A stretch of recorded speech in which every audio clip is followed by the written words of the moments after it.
Ascano! Guarda che ho trovato. Guarda! Guarda meglio.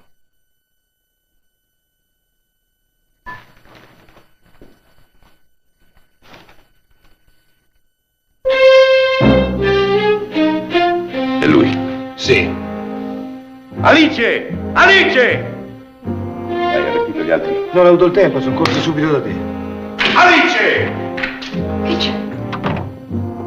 Vieni qui.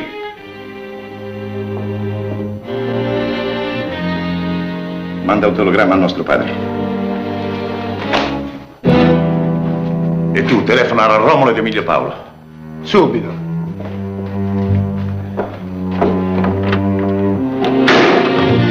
Bisogna riunirsi immediatamente.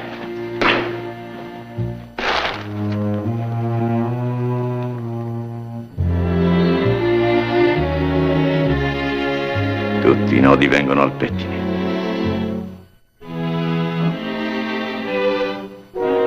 Finalmente è venuto il giorno della vendetta. Thank you very much. That's very kind of you. Listen, may I, Very kind of you, but I was just leaving. No, don't have to leave. Loiter for a while. Sit and relax. Enjoy the Roman sun. Do you realize that the sun of Rome is as good as you will find any place around Italy? Okay, good. Now, if you're going to loiter, what you need is something in your hand, you see, like a drink.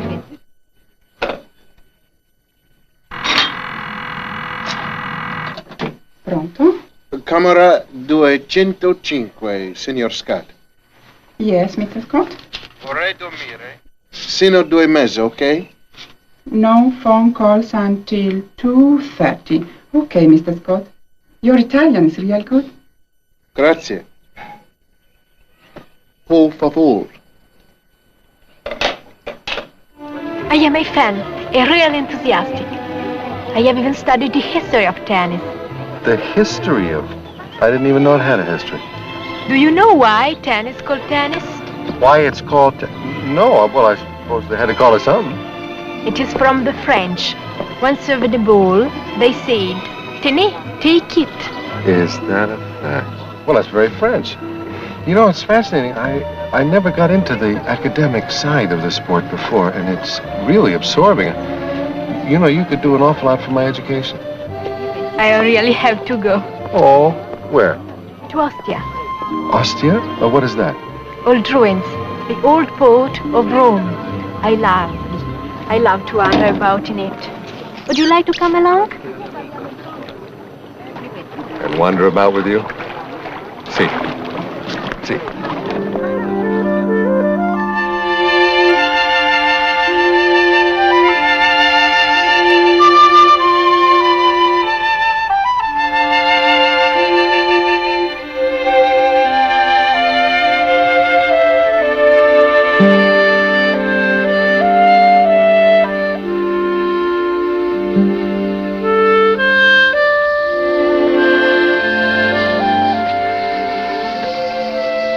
Naviculari orum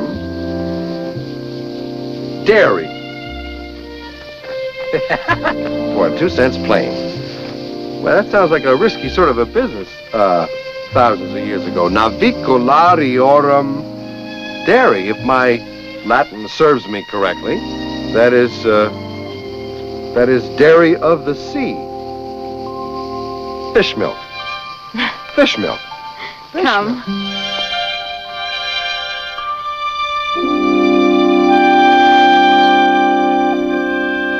The Capitolium, the most important temple of the city.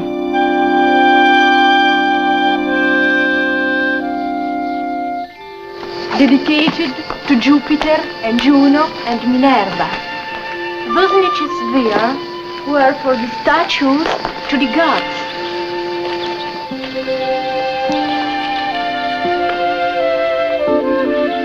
Very impressive.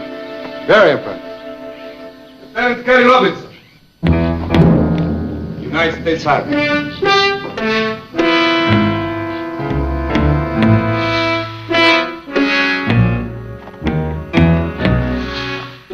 Surely you remember me, Lieutenant. What is this? A good officer does not forget his men so quickly, Lieutenant. Torazzi. Romolo Torazzi.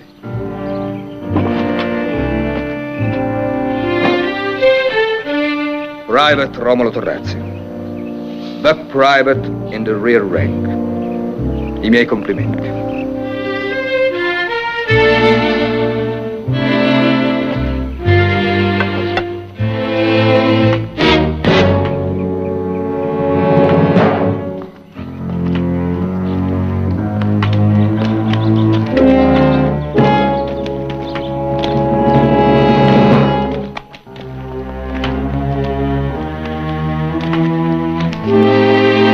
My father, Don Federico Torazzi. My brothers Ascanio, Emilio Paolo, and Cesare. My sister Alicia, you have already met. And my beloved twin brother Remo Torazzi cannot be with us today for reasons best known to yourself. All right, Romolo. What is it, a joke or what? Not a joke, Lieutenant. A court-martial. Is that a fact? Who are we trying? You, Signor Tenente. You. For the murder of my son, Remo Torazzi. You will be taken from here to the place of Remo's childhood. There you will be tried and judged. If you are guilty, you will be shot. Not a joke, Lieutenant. If you would run, I would shoot you now. And perhaps that will be a better way, after all. Then come along, Lieutenant.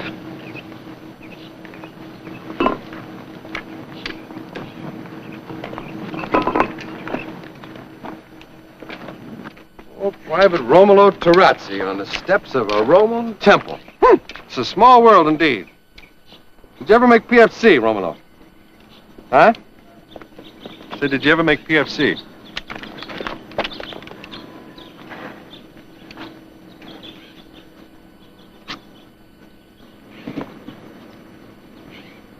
Before your very eyes, magic trick turning one man into the equal of 5.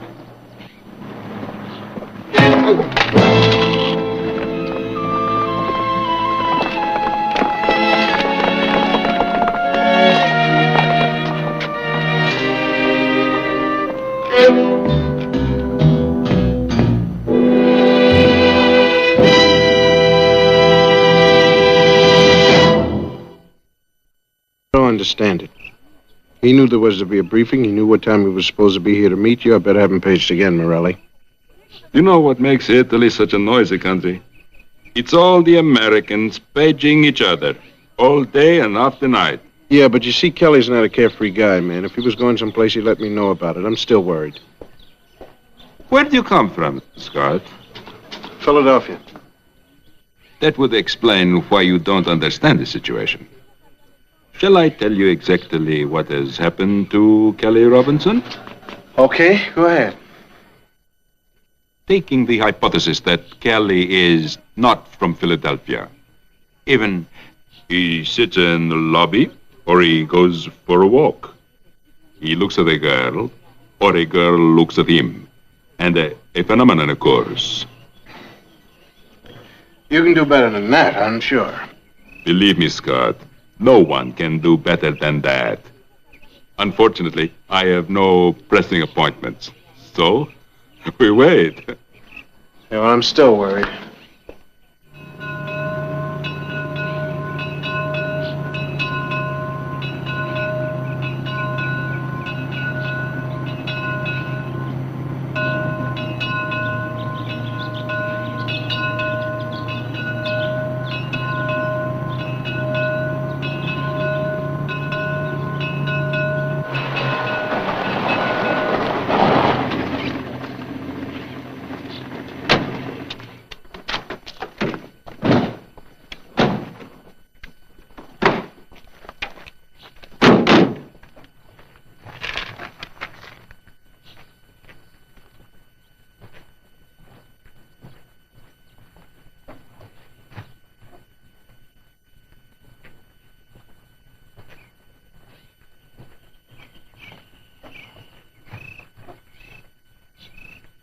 The place of my son's childhood, Lieutenant.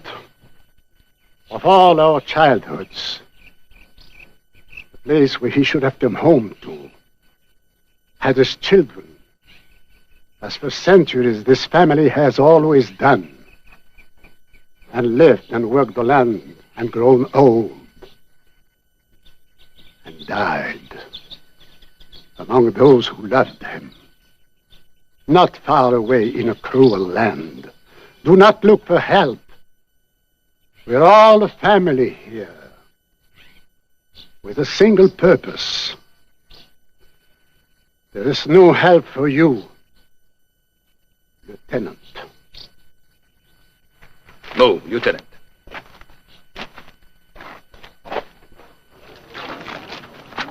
Just that he was wearing a chauffeur's cap. Well, sir, what is there to be said about a man wearing a chauffeur's cap? Was there anything special about the girl? One pretty girl is much like any pretty girl, senor. She was not very tall. She had a most attractive shape. She had dark hair, page boy cut, and big brown eyes. And she wore a lavender purse. I'm telling you, Scotty, there's no need to. Listen, don't give me that, man. My man is missing. Because he disappeared for a couple of hours with a beautiful girl? And his chauffeur, and he left his papers lying here. That's no state document. And they were left in good hands. Call me when he comes back. All right, now where are you going? To find a sidewalk cafe of my own. And pretend to make out my expense account, it seems, to impress the ladies. Been watching too many Italian pictures, Morelli. All right, now what about this lavender purse? Was it silk, linen, straw, mattress, or what? It was a colored leather bag, average size, with a small handle. Nothing special. All right, now where would one find one like that in Rome? In Rome, senor, one must not look for fine purses or beautiful women. Rome is where they all come from. Would you like a drink? Oh, I don't drink.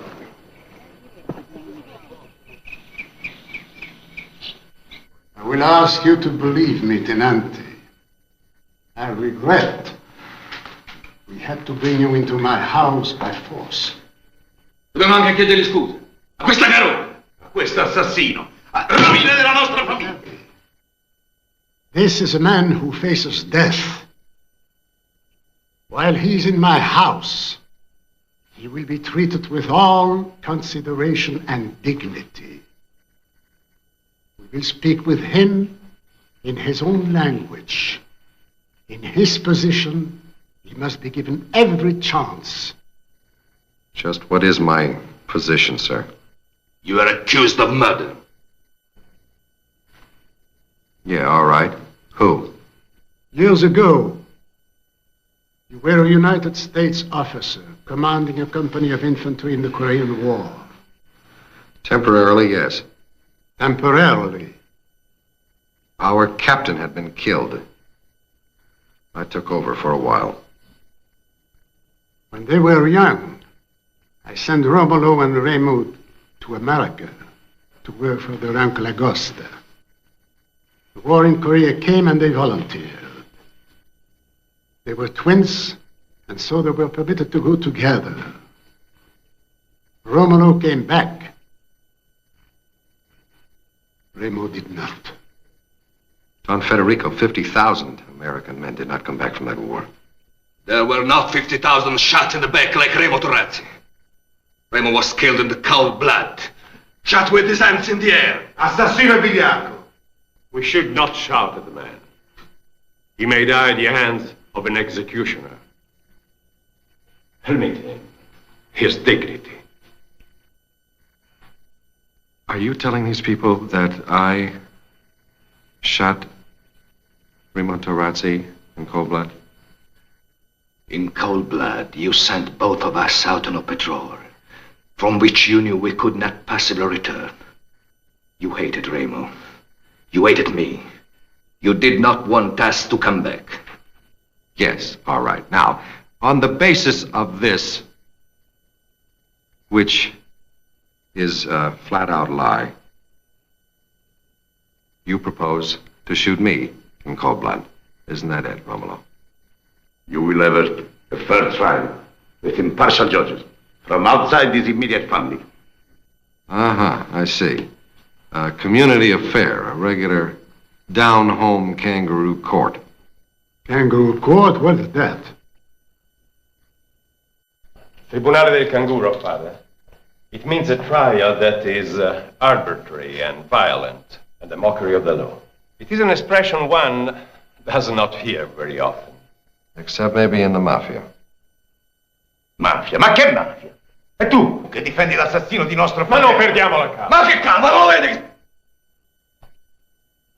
Believe me, Tenente Robinson, we are not mafiosi, and we are not kangaroos. We are simple people, and we try to be men of honor. Is this not true? We are not here for vengeance, but for simple justice to Remo, who is dead. Whom this man killed! You're a busy man, Romulo. Which you were not when I knew you. Here you are judge and jury and the only witness. And if I'm lucky, your executioner. Enough!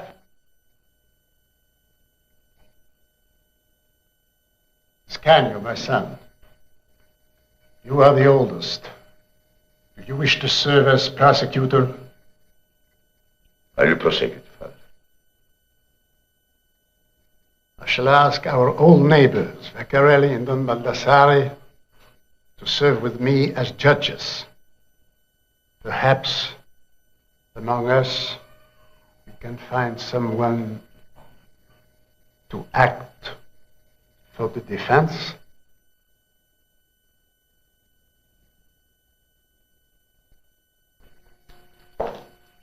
If the defendant will have me, with your permission, Father, I should like to be his advocate. Why? Yes. Why? Can you take sides against your family? Do you wish to deny us our vengeance? Our father speaks of justice. You of vengeance. Justice is never simple. And in matter of vengeance, the sword is always worth more than fish. When the trial convenes, I will defend him. So be it.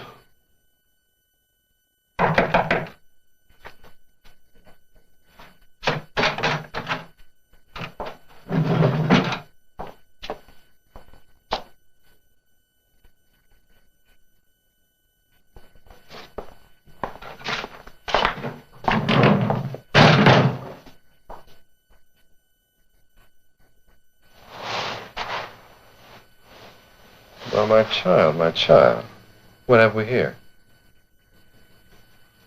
I am sorry. For what? The soup? Well, now, let's not be hasty.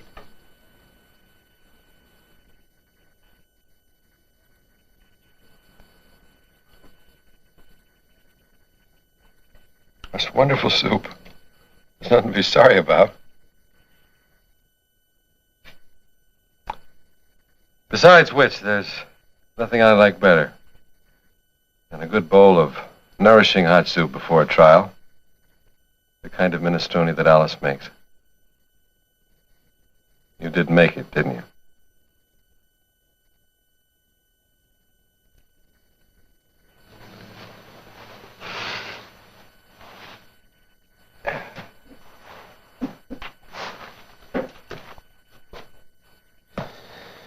What are you sorry about, my dear?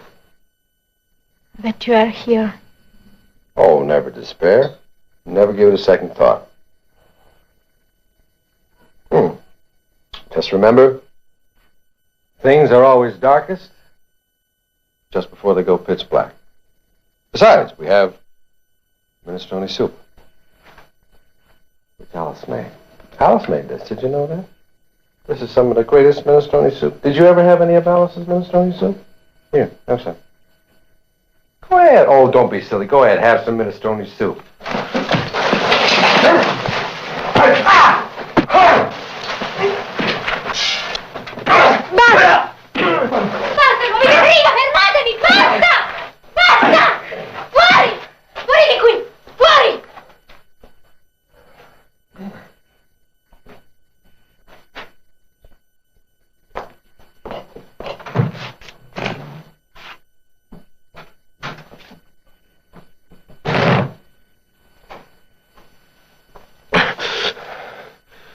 hurt?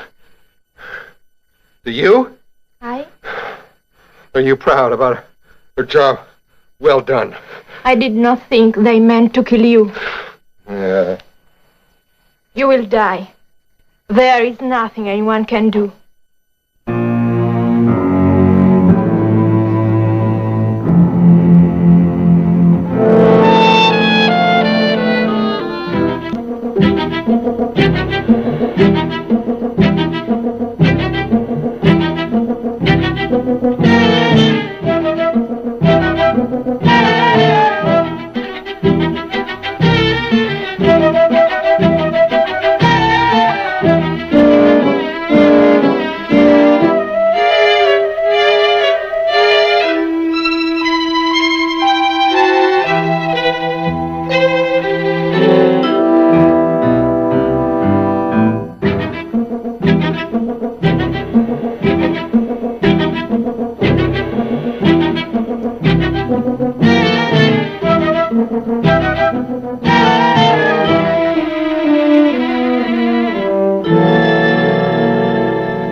Let's go back to the question.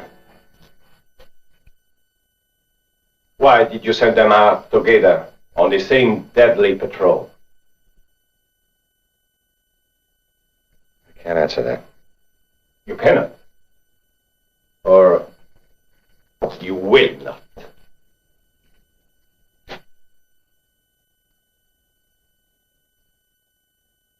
Sir Robinson, that is the question upon which your life may depend.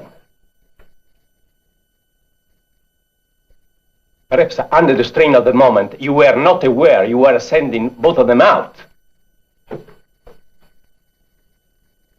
I was aware of it.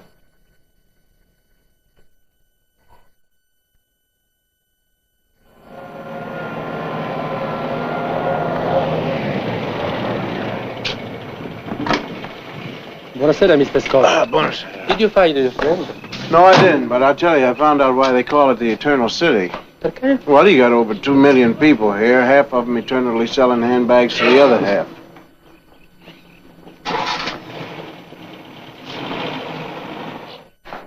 Have the key to 215, please. Any messages for me?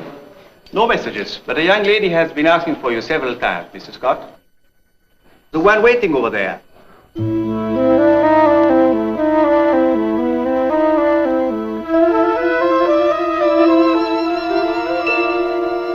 And so I came, bringing the letter from him, and wait in the lobby until you should come back. So after you got him into all that trouble, you figure he's a pretty nice guy, huh? It doesn't matter what sort of person he is. I am thinking only of myself and of my family. That's the first sensible thing you've said so far. Lieutenant Robinson promised me that the police would not be bothered. Yes, I know all about that. Let's see your papers.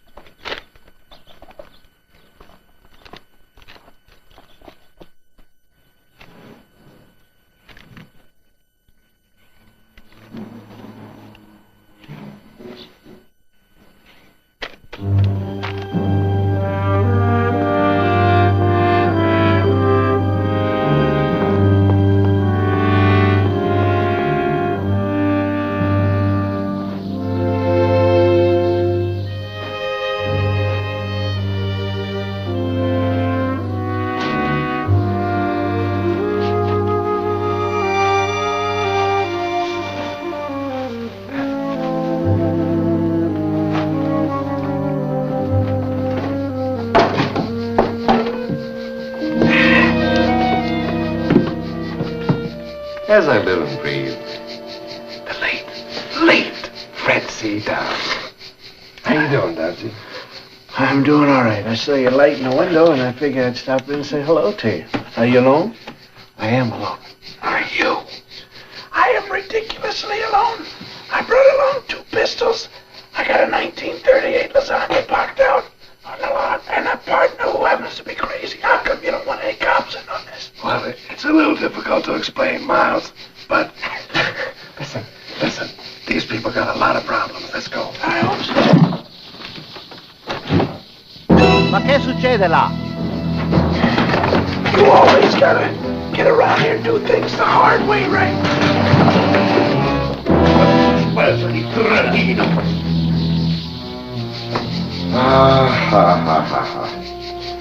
Gentlemen, I don't think you've met my failure. How you doing? I came to rescue him. And I've embarrassed him again. I'm sorry.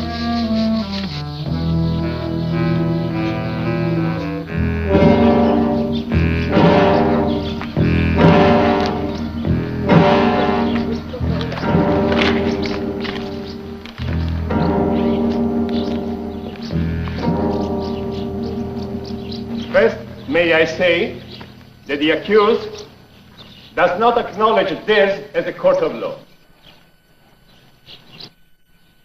It has no authority to try him or execute him. But he will be as dead as if it were a regular court. It must be noted that Rome is the birthplace of law and the cradle of justice.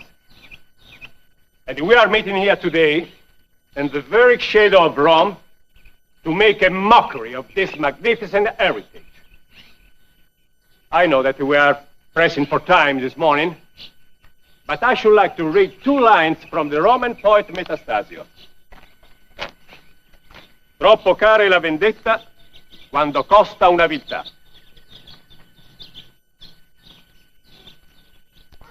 Vengeance is too expensive when the price we pay is infamy.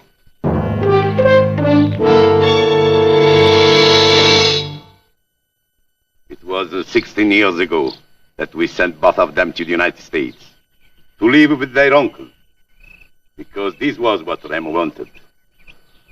He wanted to come back to us rich. But that is not how he come back. This is our return to us. All that is left to us of dear and the golden brother. A shirt, a jacket, both of them stained with the life's blood of Remo Terrazzi on the backs.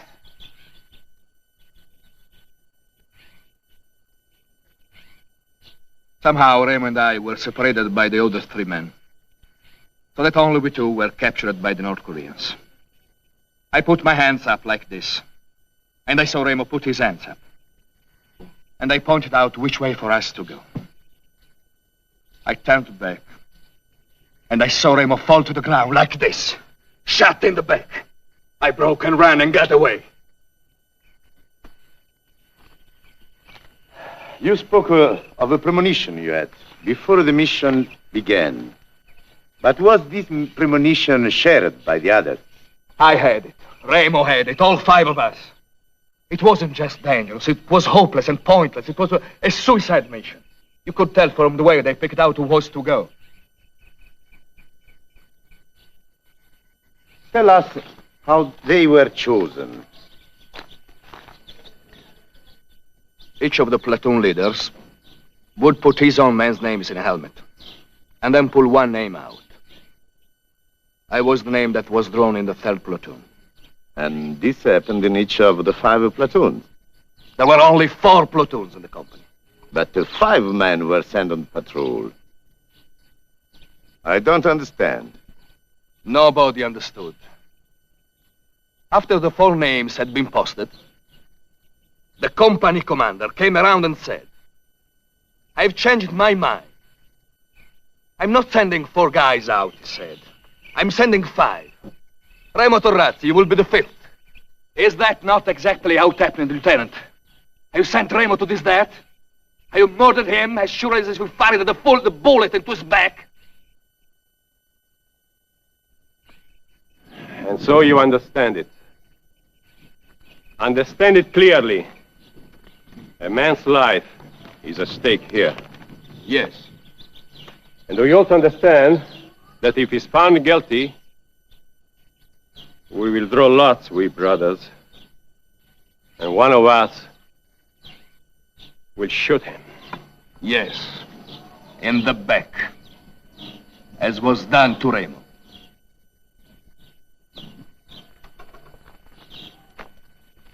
On the patrol, did Remo say anything to indicate why the lieutenant added him at the last minute? I have told you 100 times, Emilio Paolo. There was no time for Remo to tell me anything. We had barely been separated from the others when we were captured. And there was only time for us to put up our hands and for Remo to be shot in the back.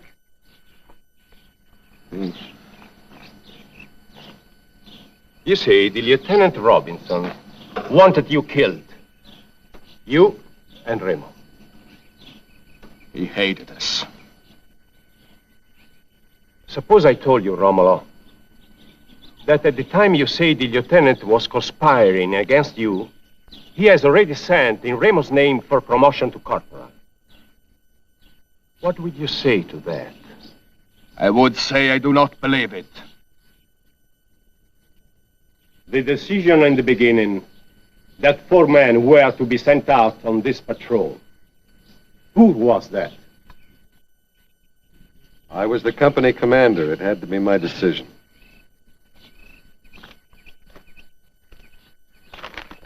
The decision was for 4 men. Who made it 5?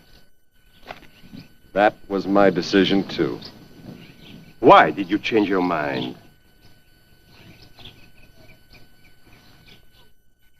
Your life depends on it. You must tell us what happened to make you change your mind. Nope, I can't tell you that.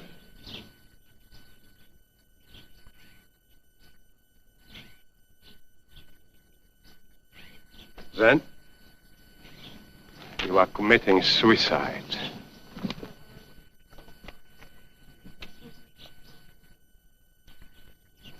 Surely not a military secret, Tenente. Not after all these years. I've said all I'm going to say about it. Sentito? Può essere che con lui c'era un altro e ha dato l'ordine. Ce lo domandi un po'.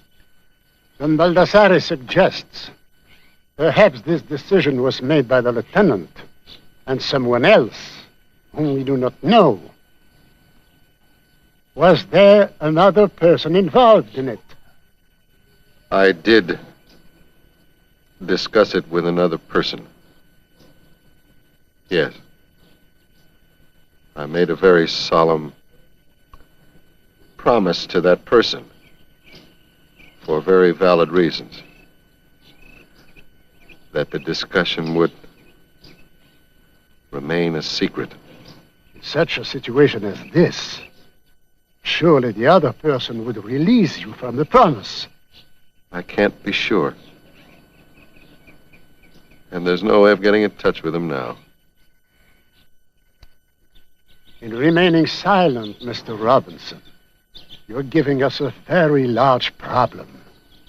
You have a bigger problem, sir. What problem, Mr. Robinson?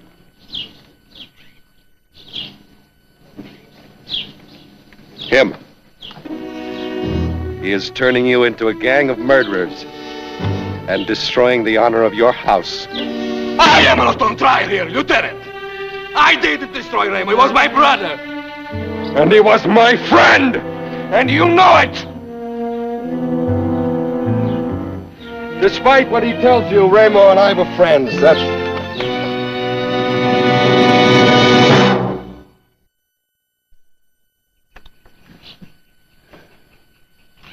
Non c'è più niente da fare. Basta.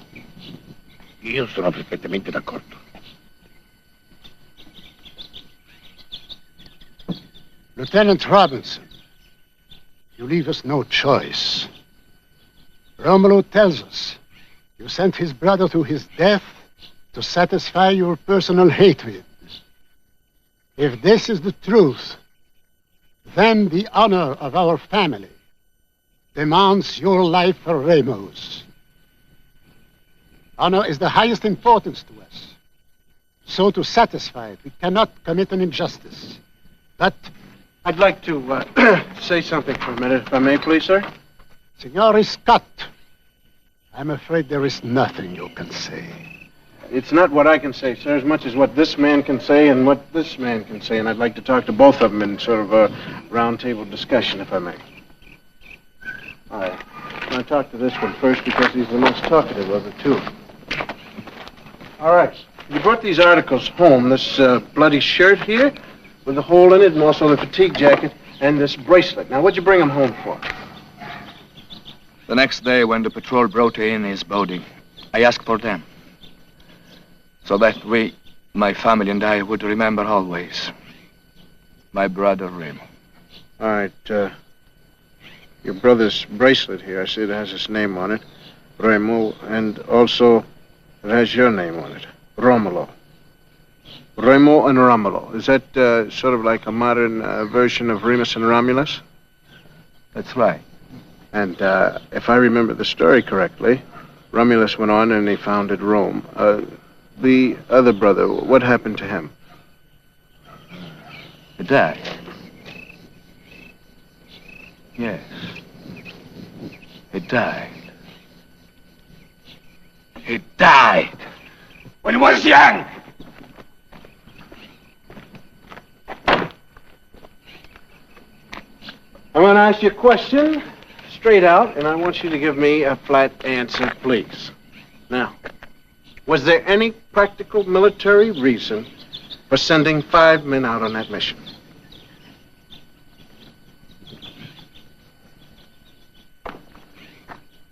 Now, the reason you gave was that you changed your mind. Now, does that mean somebody changed your mind for you?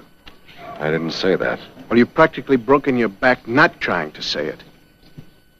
Now, did somebody upstairs order you to send Remo out on the patrol? No. All right, that's half of it.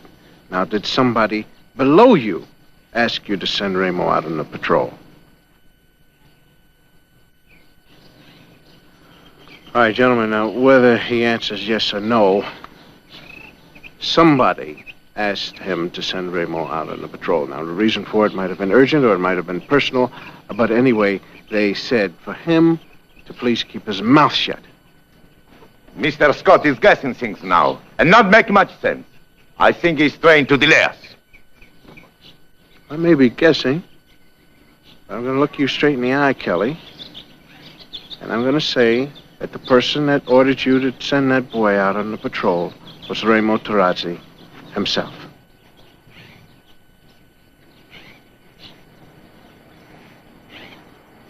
Now, did your brother say anything or indicate anything of this sort? I've said again and again. He told me nothing. All right. Okay. You didn't have time. You were captured, you were lost, and one of you was shot by the nearsighted North Korean. Why do you say nearsighted? Are you being funny?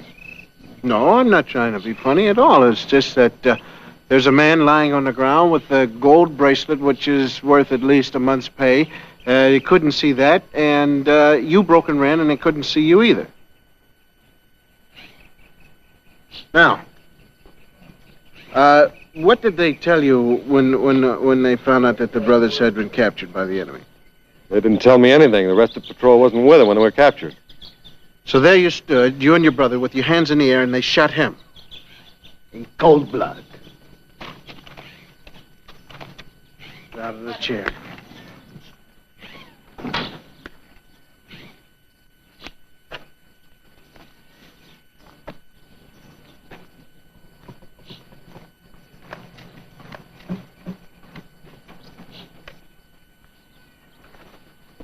Emilio Paolo? Yes.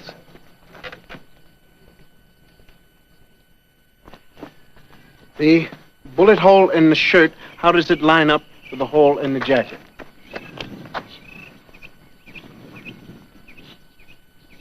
They are the same. All right, now let's try it the way you and your brother was shot. They are about 7 centimeters above the one in the shirt. What does that mean? It means that your brother was shot with his hands down.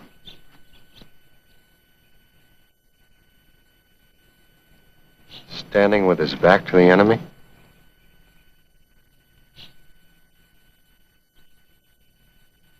Mr. Robinson.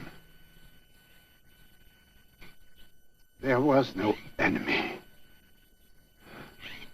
As in the founding of Rome.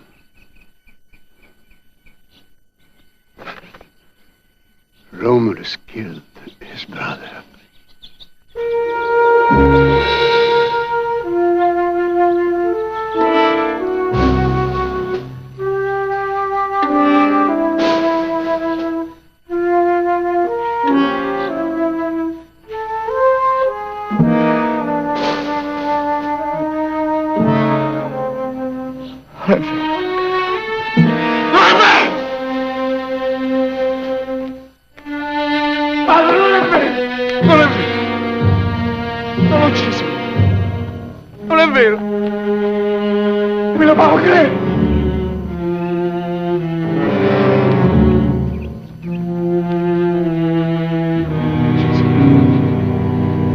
Nemmeno tu mi credi.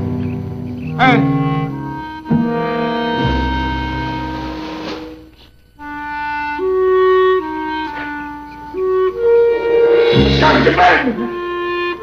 Scarichi qualcosa!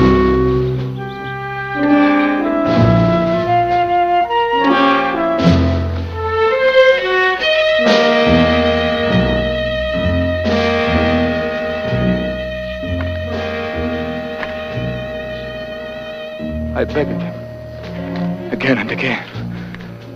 Remo said, turn back, or we will both be killed. He would not listen. I will go forward, he said, until the mission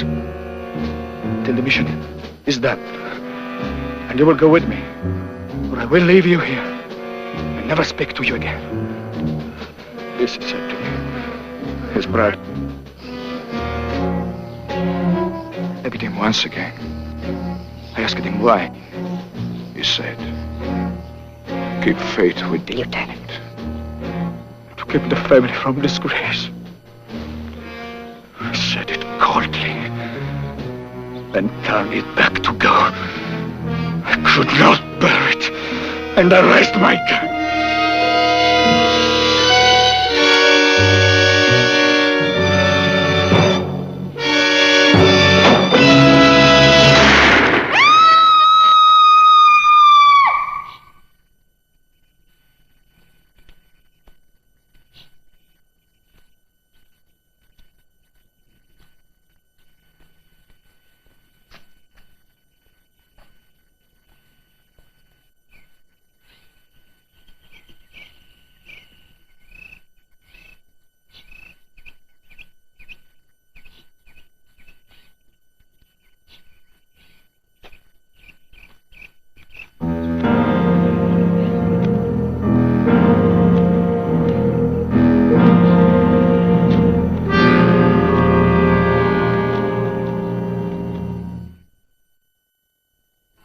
True. And therefore we will say what? Therefore we promise faithfully, 3 fingers in the air, never to help me in my whole entire life. Will I, once more, tinker? So there's a way of getting with his strength. I'm telling you now, Homer, don't tinker.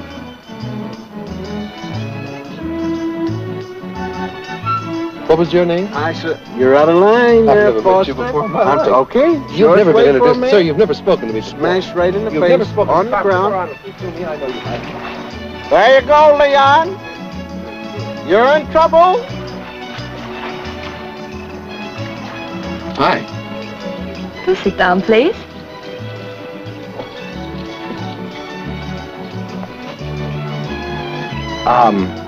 The waiter said that you recognize me. Once I saw you play tennis at Forest Hills. Oh. Would you think I'm forward if I told you I fell in love with the overhead smash? No, I wouldn't say that you were forward. I would say that you were simple, straightforward, old-fashioned, strange and beautiful woman. Without flaw, I may add. I'm glad you didn't. Good. But I'm not even going to watch it. I'm just going to turn my head away and say, ha, and listen for the crashing of a broken glass head falling to the ground.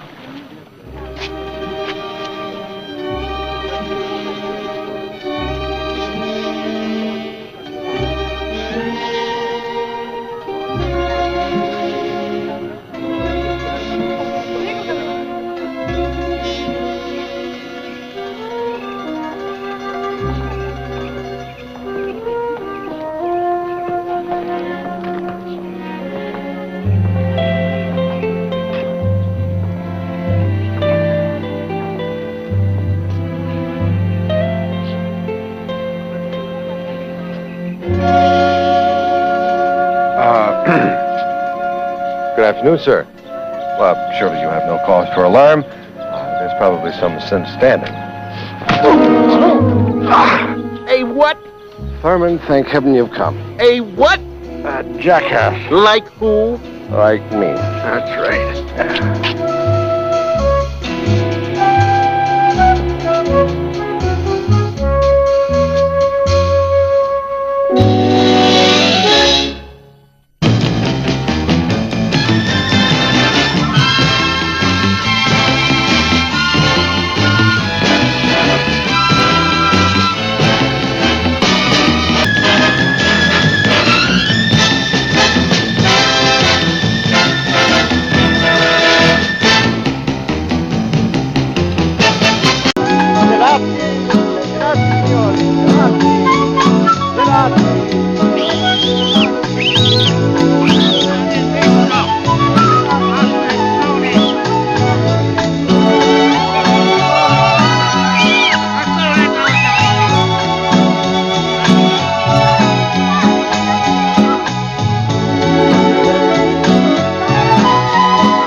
One can't go around killing people simply on the chance they might make trouble for one. Sure, you know about these things better than I do. The reason we are trailing this man is because our entire operation depends on him. Quiet! Here comes the other one.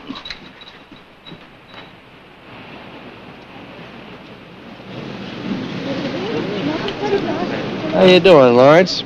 All right. Where'd you park your motorcycle? Say, listen, you know, truly, now, I'm not kidding. There's something different about Italian women. Yes, they all speak Italian. Oh, stop that. I'm talking about truth and warmth here, and you're being frivolous. I mean, it goes deeper than sex. Right. Mm-hmm. Sure, here. Thank you. All right. You know, I got a picture of Lassie. Is that right? Yeah. What did I get? Hey, listen, I got a little orphan Annie. Look you at gotta that. lick it first. You don't know who it is. Comes off when you lick it. I'm a woman. And you're a man, senor. True.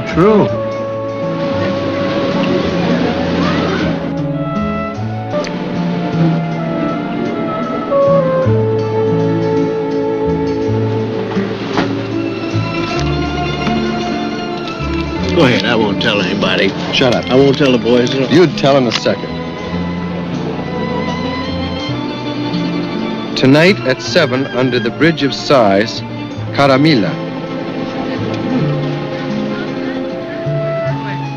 Are you going to wear your suit or tuxedo or tails? Oh, man, I'm not going to go meet her. You know, I don't see how it would ever work myself. I do. No, it's out. If you ate a lot. Couldn't eat that much that fast.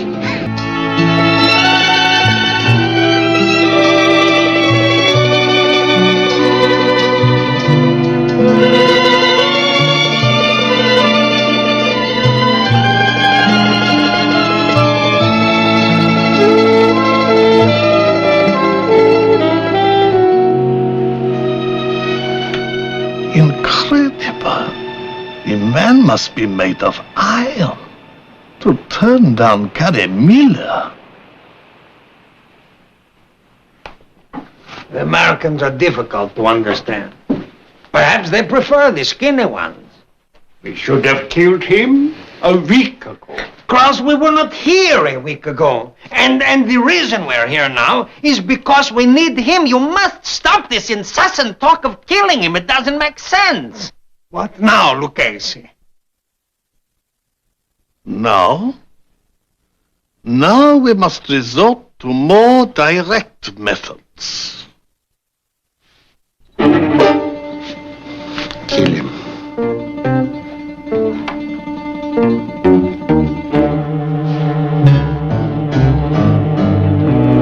With your permission, I go no more, huh? Grazie. Signore, you have saved us from a terrible fate. Well, my advice to you is to stay out of dark alley. One moment, Mr. Robinson. Oh, of course it would be, certainly. All right, now, who are you? What do you want? How do you know my name? You are a celebrity, Mr. Robinson. All right, is that what the fan club's going to give to him, or what? We are desperate men. We have not the time for the niceties of gratitude. Forgive us. But if you had left here without hearing us out, our cause would have been doomed. What is your cause, sir? Justice, signore. Justice for a dead man is just around the corner.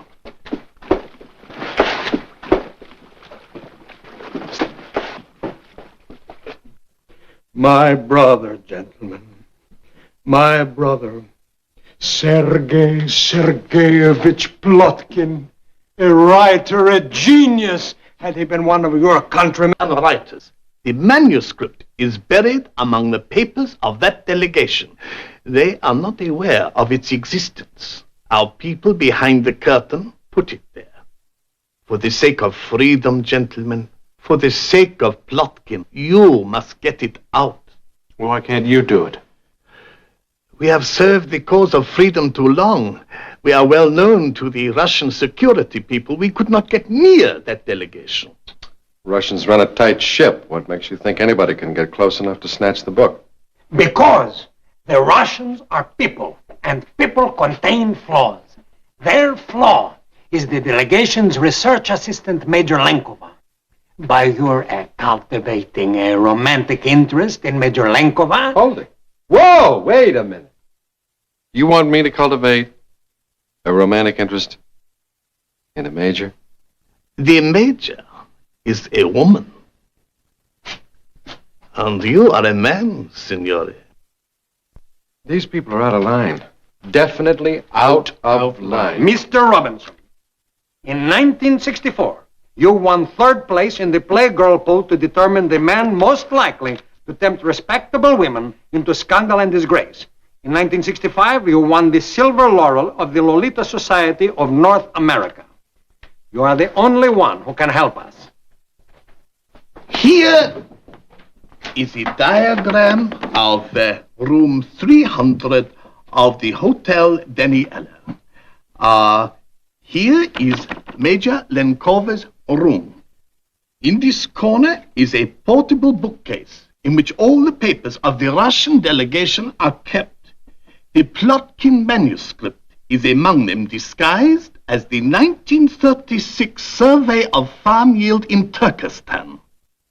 You are the only one who can get into that room and to that bookcase. In the loving arms of Major Elena Lenkova lies justice for Sergei Sergeyevich Plotkin. And they blow for freedom against the communist tyrant. Tyrants! You know how I would deal with tyrants? Yes, I would... Yes, later. Do not give us your answer now, gentlemen. Think it over. Let us meet tomorrow at noon at the Trattoria Bella Venezia.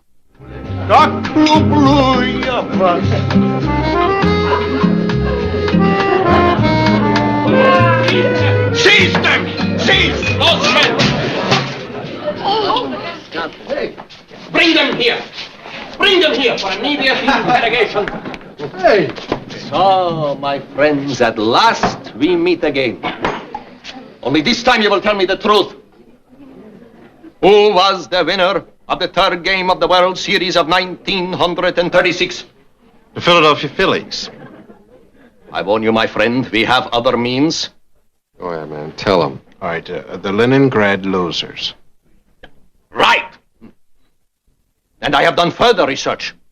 Y.A. Tittle, the great quarterback, is none other than the descendant of Yakov Abramovich Tilakovsky, who fought with Alexander Nevsky in his glorious victory over the Tartars at Lake Pipos. So much for that, my friends. What are you drinking? Mineral water. Mineral water. Yeah, the gentleman will have vodka. Sit. Right. Okay, Benkovsky, what are you doing in Venice? What am I doing in Venice? You, the flowers of the Pentagon. You do not know what your nemesis, Colonel Benkovsky, is doing in Venice? Gentlemen, you are sleeping. I, for example, am quite aware of what you are doing in Venice. All right, what are we doing in Venice? Getting yourselves into trouble. And why are we getting ourselves into trouble? You're getting yourselves into trouble because you are associating yourselves with troublemakers. Like who?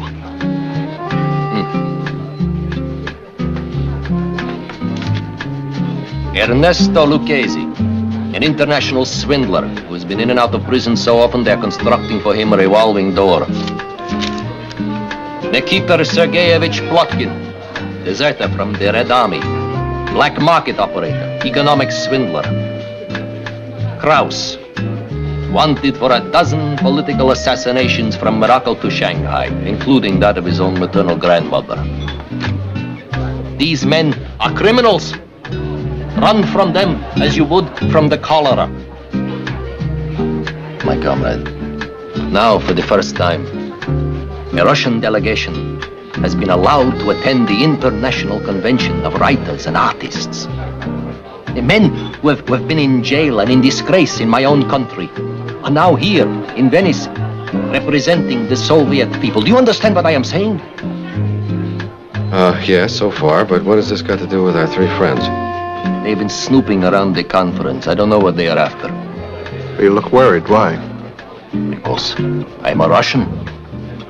A loyal Russian. I love my country. But if there is some scandal, some criminal act touches our delegation, the cause of freedom in my country would be set back 20 years. Well, where are you speaking next week? It's very moving, Mikhail. Right in there. You do not take me seriously. Yes. Someday you will grow up.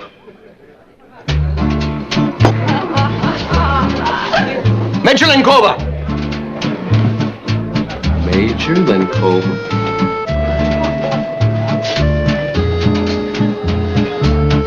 Gentlemen, I present to you Major Alina Lenkova.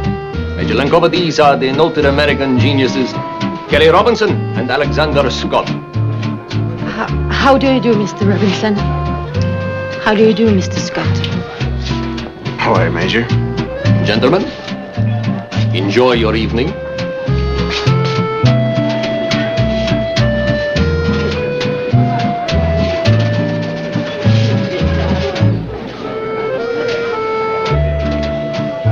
It's, Major Lenkova. Yes, Major Lenkova. Yeah.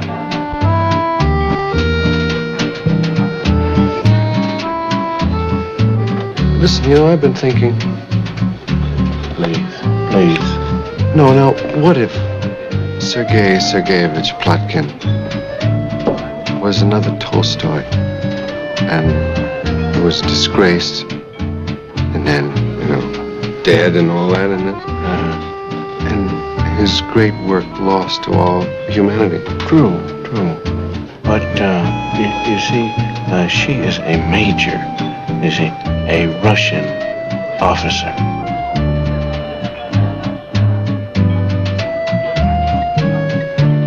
She's a woman. And I'm a man, signore. You drive a man to drink. You are enjoying Venice, senores? Gentlemen, we've just been discussing you. Your idealism and your devotion to the world of freedom and art and warmth. And then you will help us? How could we possibly refuse you? Believe me, gentlemen, you will not regret this. The whole world will be a better place to live in because of your noble deed. Wonderful. How soon can you get the money? Money? What money? The $50,000. 5,000 down, and the balance upon delivery of the manuscript.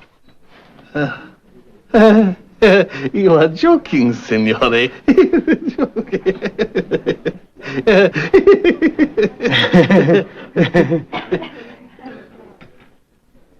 I am afraid, my friends, they are not sharing our mirth. I told you we should kill them. Let me kill them now. Now. I don't understand.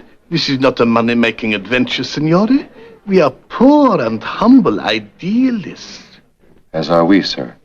As are we. By the same token, the price of idealism has risen in the world, you see. Would you consider... I'm sorry, gentlemen, I can't consider any bargaining at all. $50,000 for the delivery of one lost manuscript. But it is impossible. That is absurd. Yes. Very well, gentlemen. In that case, let us drink together, toast Venice, and part with no hard feelings. Excuse us one moment.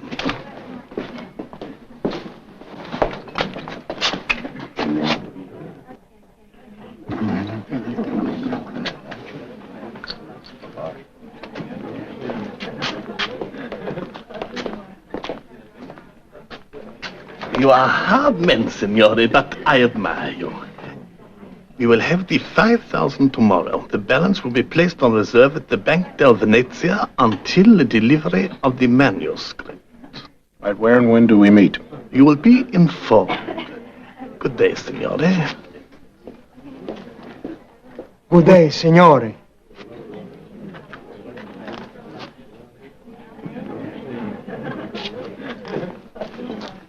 I know you're crazy now, right? You are You know, we work for the government. Oh, well, cut it out. We won't keep the money. We'll give it back to the department. Well, now what's all this about? Home, you've met these guys 2 or 3 times now. Do they strike you as the kind of devoted fellows who will stake their lives and risk them and sacrifice them for the brilliance and the fineness of literature? Kel, I doubt if they can even read. That is exactly my point. Yet, by the same token, you see, they're willing to pay a small fortune for a lost manuscript by an unknown Russian named Plotkin. It seems out of line to me. So I wanted to have some answers why. So, you think that the kicky lady major is going to give them to you? Well, if I can get her defenses down, find out. Yes, the things you won't do for your country. True. I am a patriot, sir. Yeah. No matter what anyone says. Yeah.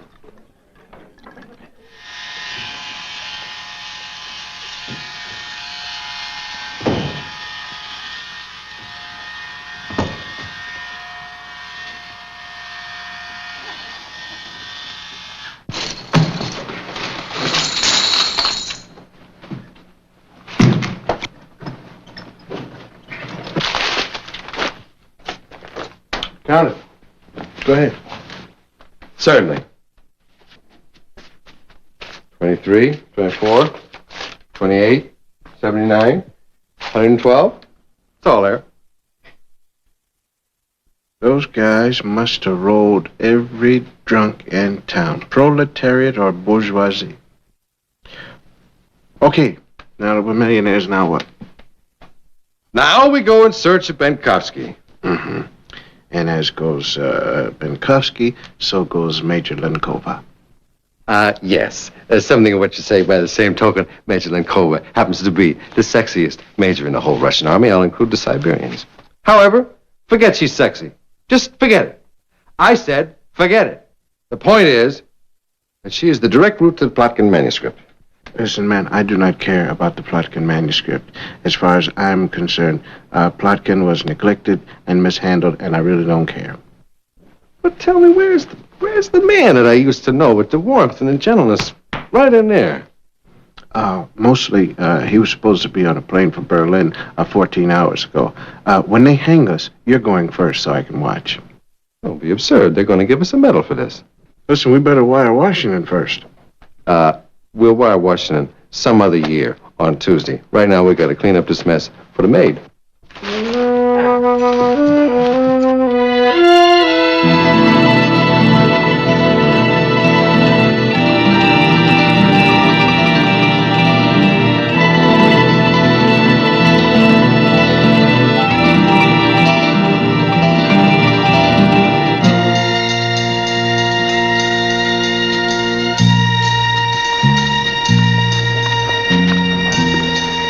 Just wait for us at Berlin Airport. Our intelligence apparatus has been broken down in East Germany, and all of the communist troops are flowing in and breaking us down and killing us. But does that matter? No, sir. We're going to eat fettuccine. True. Mr. Kelly. Hey, all right. We're ready. You are? How do you like it? I love them. They're beautiful. Ah, you're a man of honor and science. That's right. All right, you know what to do. Are we not professionals? I hope so.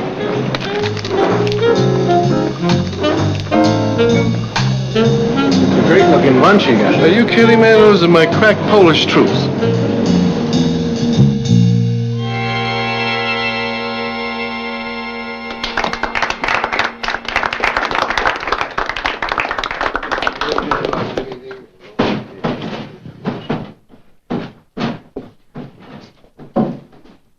Comrades, over here. I'm glad to see you have abandoned yourself to more healthful pursuits. Sit. Watch the game.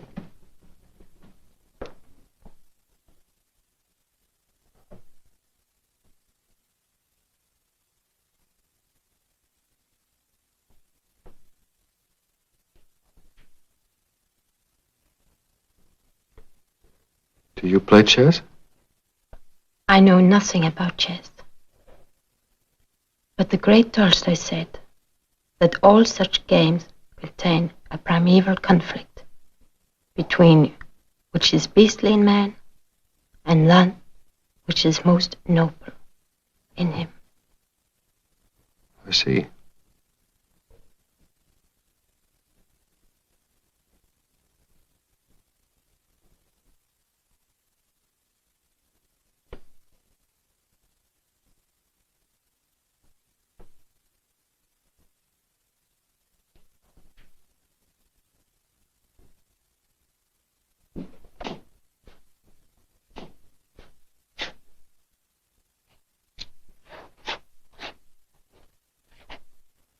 Sure. If you know how to cheat, it's easy winning chess games. What the chance does a good communist have in a town of a petty bourgeoisie, Ilyaki? Master. What's going on over there? Ideological warfare confined to a chessboard.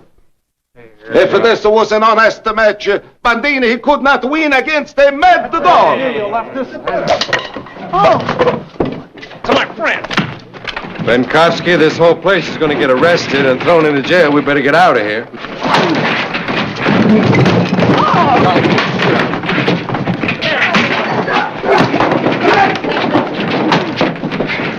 Totalitarian fascista! Russian, you fool!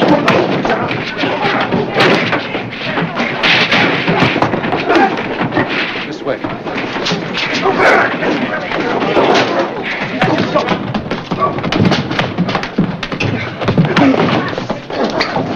Oh, Kelly, I forgot my book. I left it on the... It was my grandfather.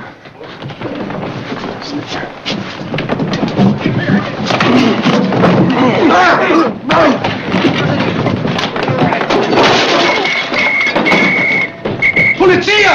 Polizia! Carabinieri! Carabinieri!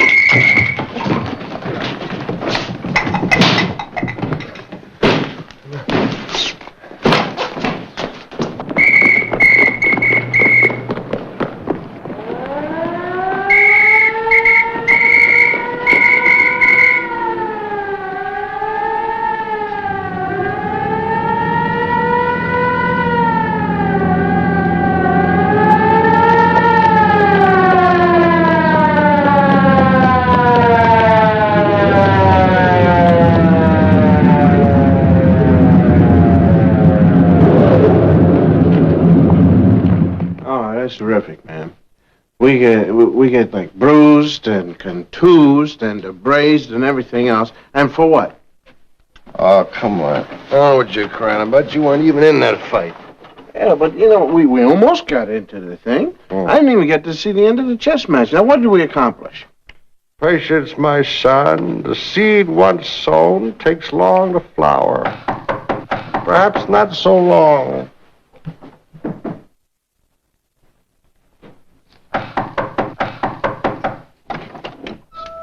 Please let me in. I carried this all the way from our hotel. It's all Red Riding Hood. It smells good. It should. I spent all morning cooking it. Cold chow, beef stroganoff, cooked seeking eggs. To thank you both for yesterday. Oh, it's worth it. That you saved me from harm. For that I thank you. But that you saved my great Tolstoy, my grandfather's gift. There are no thanks possible. Just seeing you, Elena, is thanks enough. Oh, I brought you something else. Tonight's lecture by the great Professor Paterli on the early works of the great Tolstoy. No, thank you. I've got a bar mitzvah I have to go to tonight. Oh, you'll take them, Kelly. You'll find a lady to take with you. Thank you. Goodbye. Goodbye.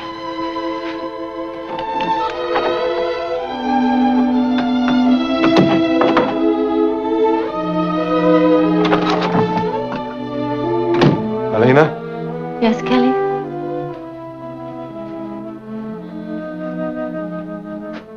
I don't want to go with anybody else tonight. You come with me, please. All right. I was hoping you would ask me.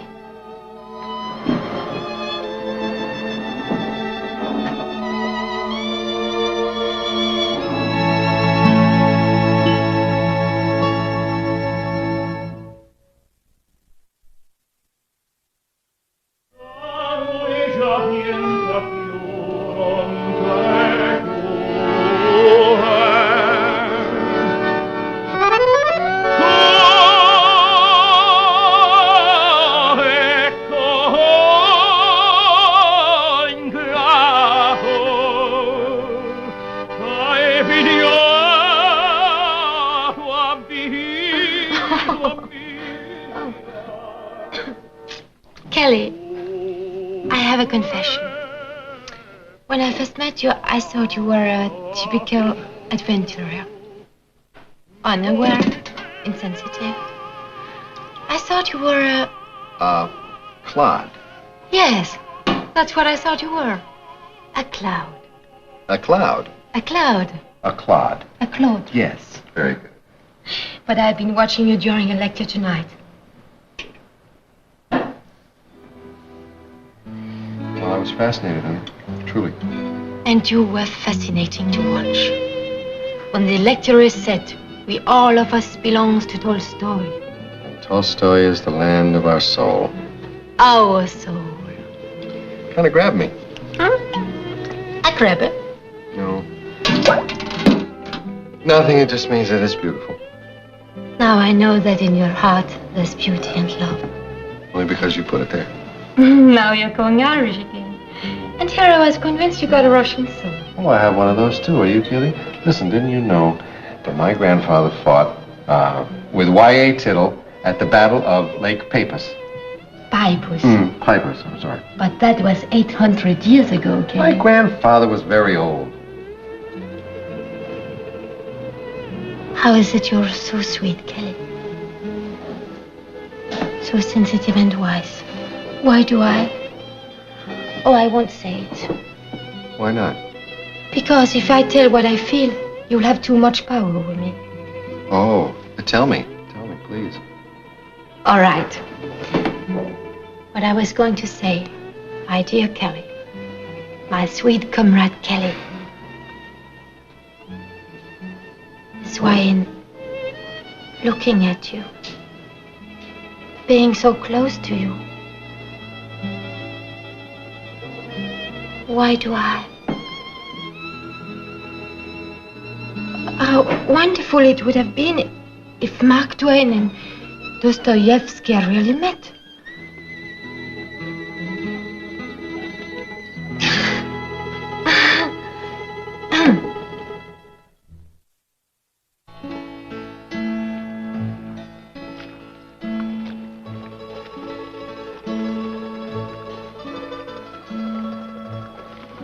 We are so lucky, Kelly.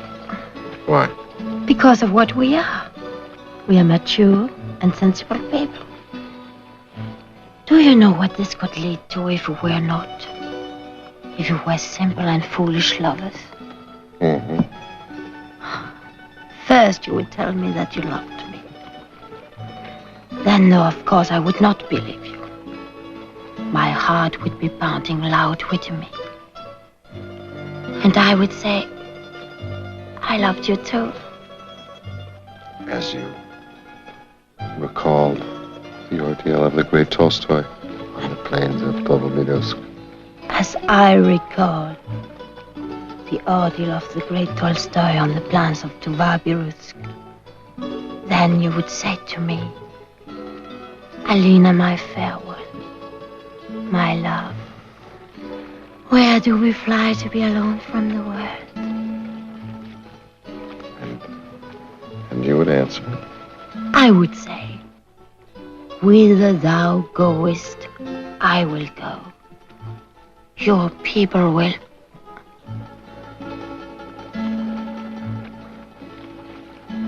Go on. No. Your people are not my people. And we are not simple and foolish lovers. So we will not say all of these things.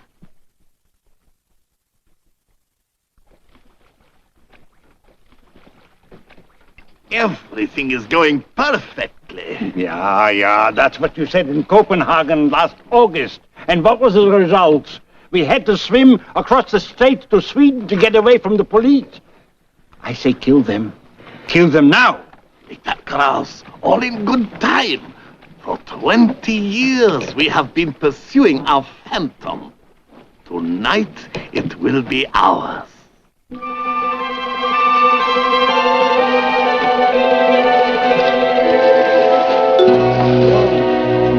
Wait, John.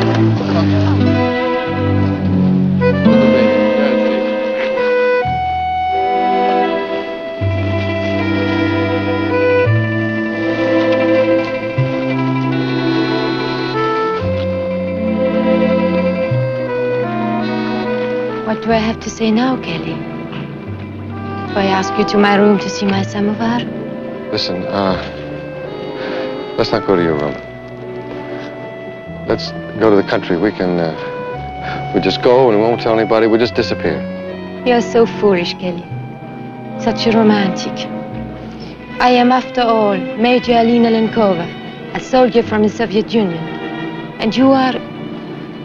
I hardly know. All I know is that I see you now. Alina, listen. No. You will only say impossible things. This is my last offer, Kelly.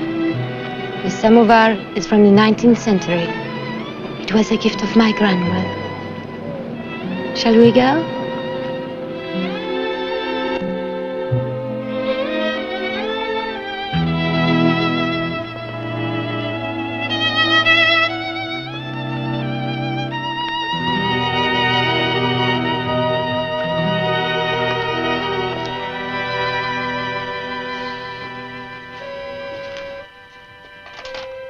Be very quiet. Professor Zorov is asleep next door.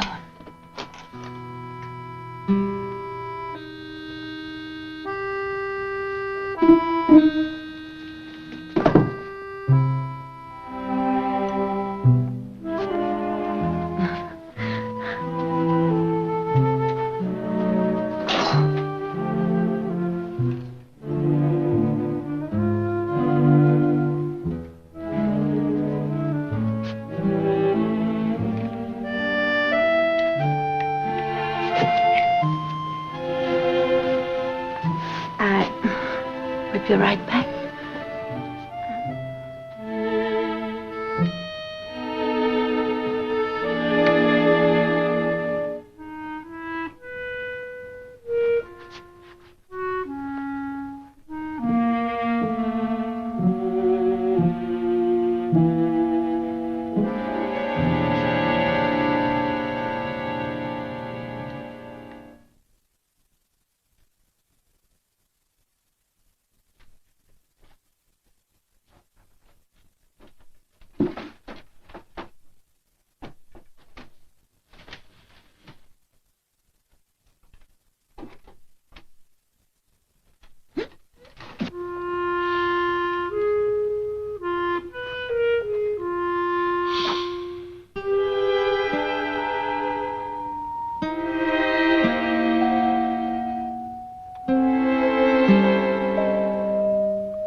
there's somebody at the door.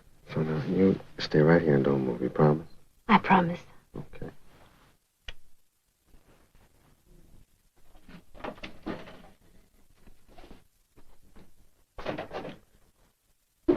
Are you crazy or what? Listen, man, in another minute, that maniac Kraus would have been peeping at you through the transom.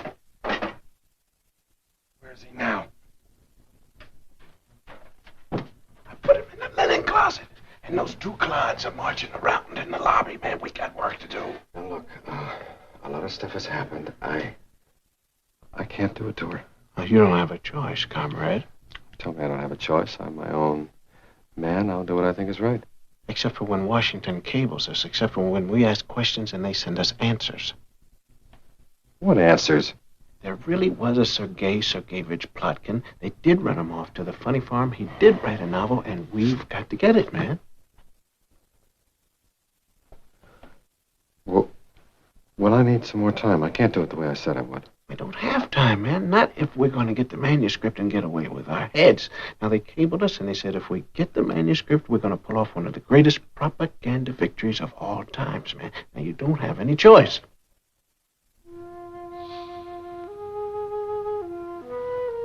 All right, give me a minute.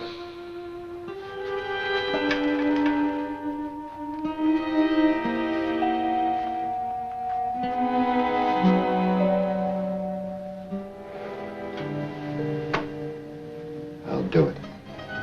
Happy?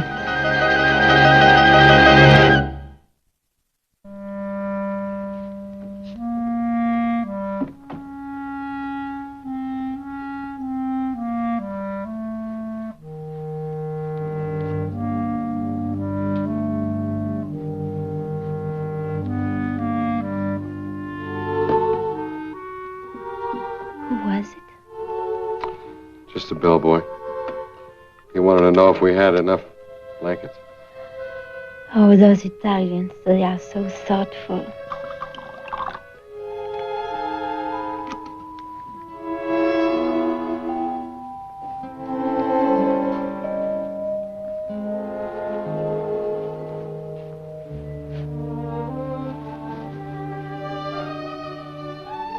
A toast to us.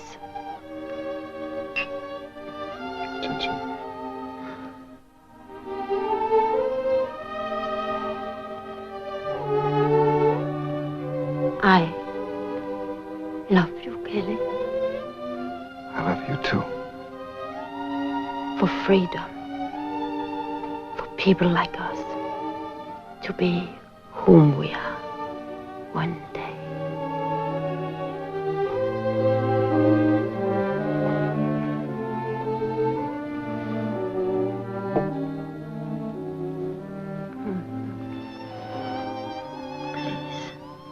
Tell me about Mark Twain.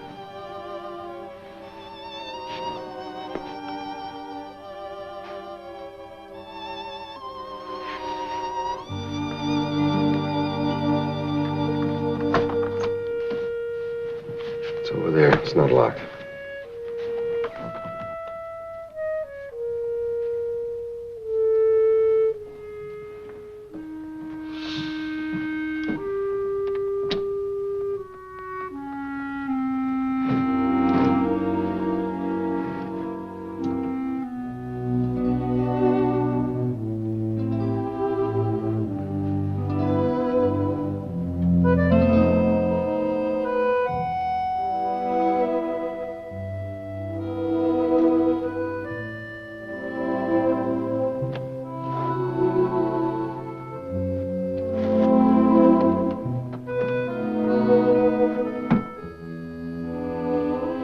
Here it is. Farm yield in Turkestan.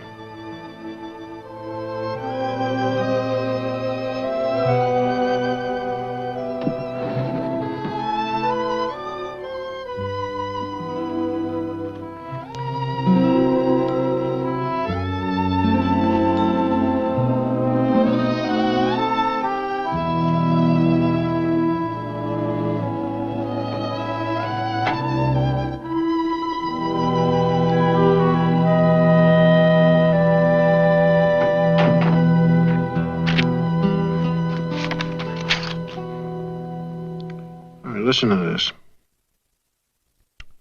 The farmers of Turkestan in the year 1936 had a very poor year. Certainly. It sounds like it's got a lot of soul, that book. Yes. And it goes on to say, when it was not raining, they did not have spare parts for their tractors and vice versa. When they finally got spare parts, then the tractors were shipped to Uzbek for the May Day parade. And then it goes on, sir, and I lie to you not, to list oak, oats, barley, grain, wheat, and tables, Wait a minute. and Here, all wait. sorts of... What is this table right here? This is a list of all the farming managers who have since disappeared. Now, it's my consensus opinion, sir, that I don't care how great a neglected genius this cat was, this book is really the original farm yield in Turkestan. 1936 edition. True. Okay, so it's a goof. The whole thing's a goof. We just plain... Did a fine job.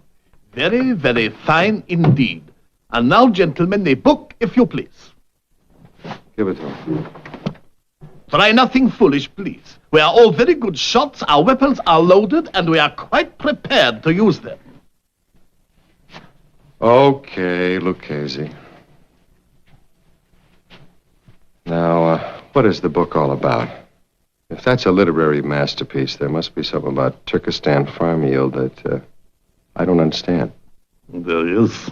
Show them, Plotkin.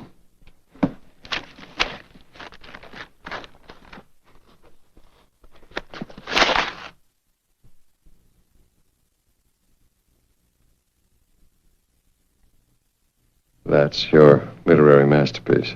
It is more than a masterpiece. It is Alexander's gift from the great Nevsky to his mistress Natalie, lost in the siege of Kamadensk, appearing and disappearing again through the ages, a priceless treasure, the object of our 20 years' quest. Okay. You got your little jewel, your Candace. And what about our 45,000? Your audacity is engaging, signore. Both you gentlemen have extraordinary qualities, but why did you try to double-cross us? Lucchese, let me kill them now. Get hold of yourself. Please, now. What sort of assassin would shoot someone in a hotel room? To the sea, Graz, to the sea. Once we get to the sea, it will be Algiers again. To the elevators.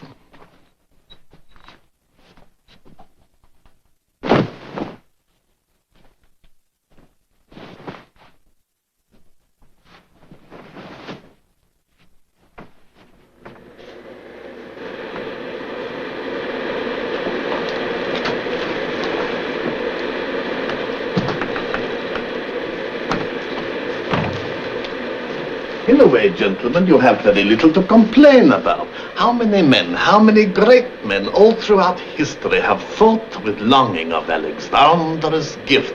How many have died, never having laid eyes on the priceless jewel? You don't have no idea what is in the sagging. Push the button. I did push the button. Push it again. It doesn't work.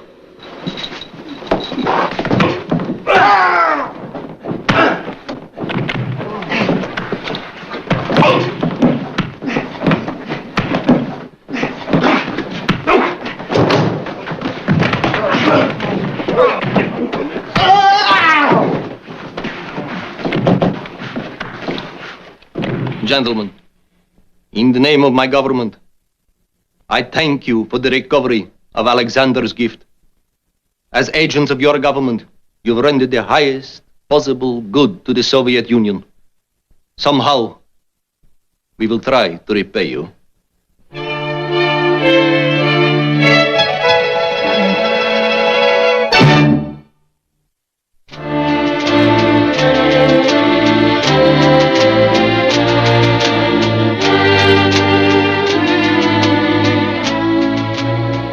And in recognition of an act of unprecedented valor, on behalf of the Soviet government and the great Russian people, I award you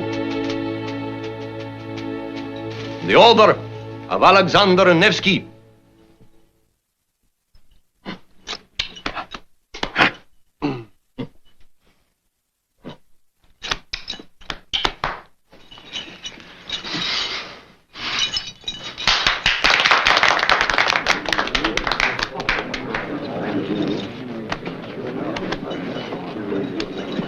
Well, we won our medals. Yes. Of course, it wasn't exactly what we'd asked for. Yes. Of course, I mean, how many American spies do you know of that win the Alexander Nevsky Award? Not too many, no. We'll have to give it back, of course. But I figure Washington will execute us before. Hello, Kelly.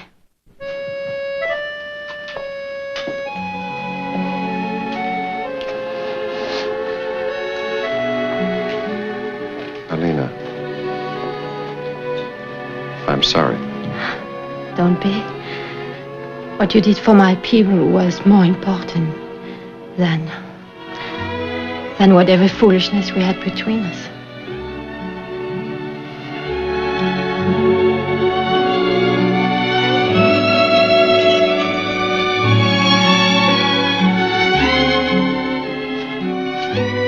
Until we meet again.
They're here. Randy, it's such trash. Come on.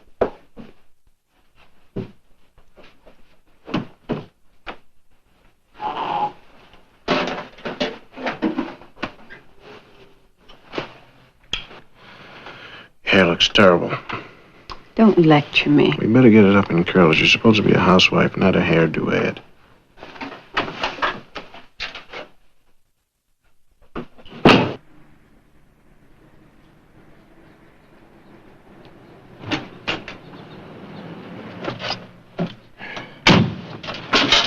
How was that, Louis?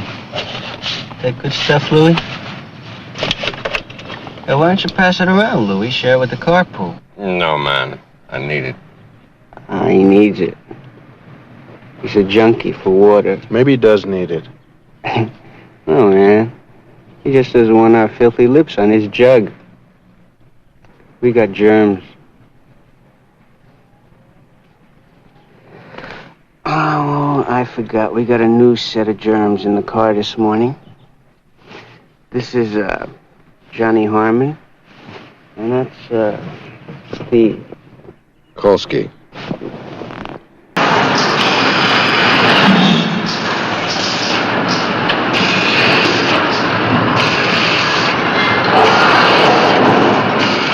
They want you in the office. What? They want you in the office. What for? I don't know. Bring your route sheet.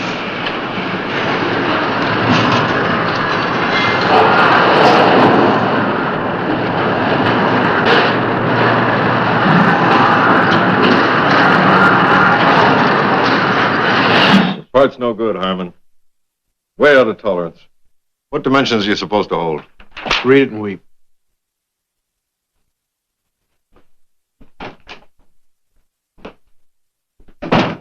Say one for your buddy. Look at that Johnny Harmon. I've seen guys with chips on their shoulder. He's got the whole tree. If you don't stand up for your rights, man, they take advantage. You Sparrow, you. Louis J. Sparrow. It's Sparrow, Bernie. P-E-R-R-E-A-U. Sparrow. Louis Sparrow. Where is it, Pigeon? Louis the Pigeon?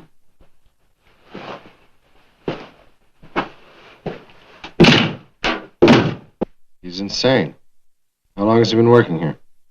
2 years. Never missed a day. Rest of the letters like this one? 1 through 5 contain threats to various public officials. The others make demands for... Furthermore, you keep on making mistakes like this, and we're going to have to learn how to get along without you. You can use this office as long as you like. All right, thank you, Mr. Mack. You were very convincing. As a matter of fact, the parts were a little off. My man. Oh, What really? now? Colonel Shane, this man knows the secret handshake now. I'll put in for a new one. Right. We were in the... He's getting the full treatment. I'm giving him Johnny Harmon. Just out of prison, hates society. His wife, Vicky, works in the guy's favorite restaurant. Sooner or later, he'll open up to one of them. Why should he? It's all very vague, man. It's just something big's gonna happen to him soon, a big adventure. I read these things every lunch hour. Circuit, electric circuit? Yes, a part of a generator. He's writing hate letters to generators. I'm glad Mr. Robinson also thinks it's funny. He takes it as a big joke. 2 weeks of wasted effort. It hasn't been a waste, Vicky. These things take time. It's very slow. And if you don't mind my saying so, most unpleasant.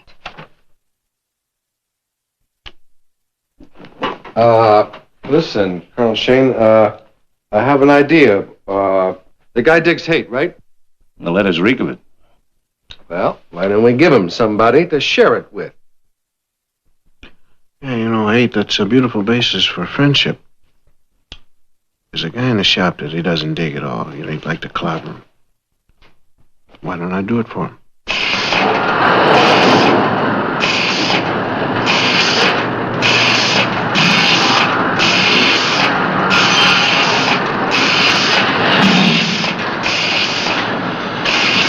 Hey, man, lay a little cutting all on me, will you? Yeah, wow. That's right. Dig. Yeah, turn it off a second, Jerry. Listen to this. This is my man, Train. Is it now? I said, well, I dig them all, actually. You know, Jug and Cannon and Train, all the guys at downtown sound, you know. I don't know nothing about no downtown sound. Well, you don't have to get salty. I'm just talking a little friendly talk. Well, what do you want me to do, shuffle? No. So we all got to like jazz, haven't we? All got to like it. You got me wrong, man. I don't have you wrong, man. I know you're one of them liberals running around acting hippy-dippy, putting on a little act for us, right? Huh? Do you talk that way when you get at home, do you, baby?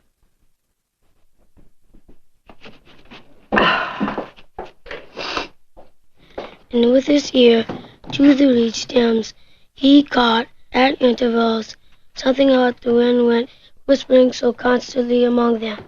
Oh, Randy, that's beautiful.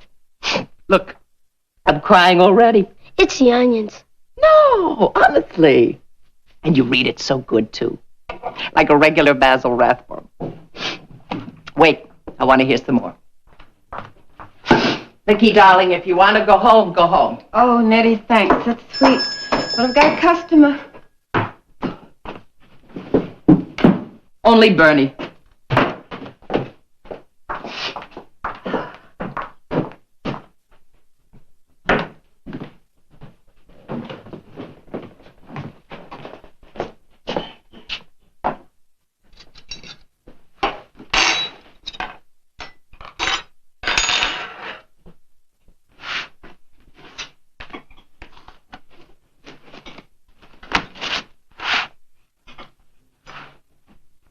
Tuesday night. red snapper, sand dabs, and Virginia baked ham. Very good. Well, when you eat in the same spot for 2 years in a row. How's, Johnny? Cooled off. Man, he was something else in there. You could tell him from me that, they both deserved it. Especially Louis the Pigeon. Man, he really caught it. Listen, Bernie, did you know that Johnny had about 2 years of college? Electrical engineering.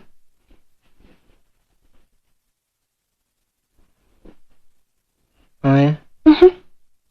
Yeah, he knows all about circuits and generators. Generators in particular, I think. Only the way things are, he doesn't really get a chance to use them. What are you guys talking about? Oh, nothing. Bernie just wanted to know how much you knew about electricity. Yeah, I bet that's what he wanted to know. Come here. Bernie! Come here.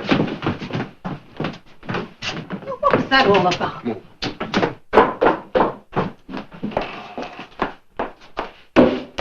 What was that all about? I wanted to cook it. You know, I had him interested, but now... Now he'll stay interested. You were laying a thin one with a trowel. My smug friend, for the past 2 weeks, you've been implying that I'm not professional. Did I imply you're not professional? I thought I said straight out you're not professional. I've been at it much longer than you, my dear friend. Right, in an embassy. Your idea of something dangerous is 3 martinis. At least I've been associated with intelligent people, not a lot of trivial tennis bums. Important tennis bums. Cry.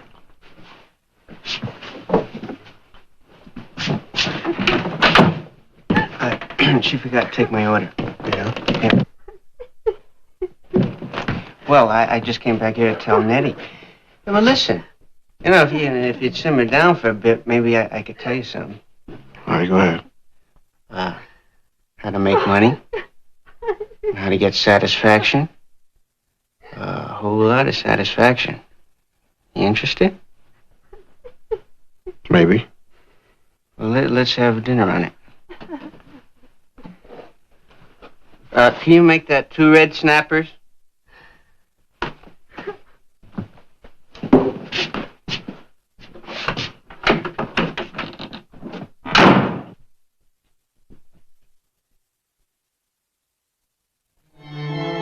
And so, dear friends, with the immortal G major still ringing in the foothills, we must part again.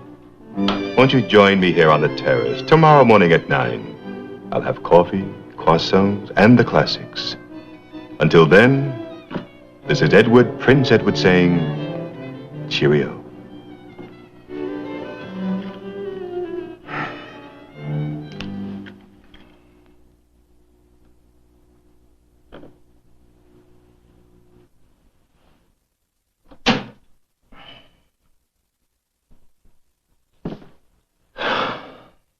Now then, Bernard. Just what did you tell this Harmon person? That he'd be in on something big. An adventure. Oh, my dear fellow. You are a hopeless romantic. But that's why I'm fond of you. We must be cautious. Recall, please, the unfortunate incident with your Larry Brand. Mr. Prince Edward, please. Let me alone about that. I can't. You brought a government agent into this house. Luckily, we corrected the error in time. Well, this is different. I hustled him. He didn't try and get tight with me. Splendid. If his background is all you say it is, then I'm delighted. But if this should prove to be another error... You gotta keep saying that word. Keep an eye on him. And prove me wrong, huh? Bernard. Guess what I found today? Huh? What? I don't know. Another sandpiper. Naturally, knowing how you feel about fragile things.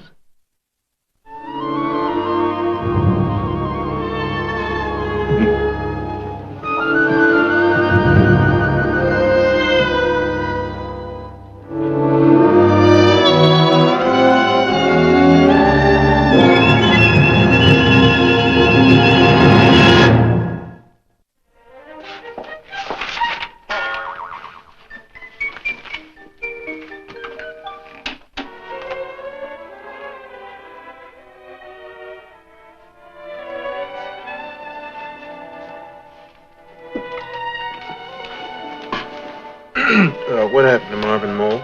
I'd rather watch the ballet. Do you mind? Doesn't make any difference to me, Randy. This is the one that's being preempted. Oh, Randy likes the ballet, don't you, Randy? Let me just finish Marvin Mole, okay, Mom? It's democracy in action.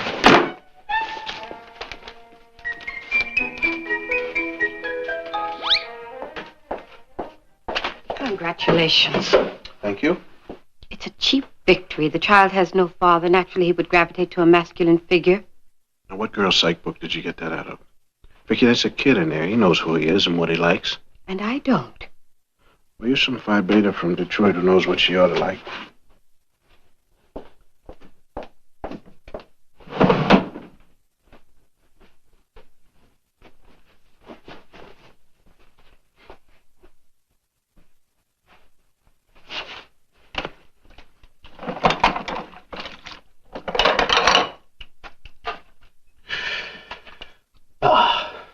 Humbug.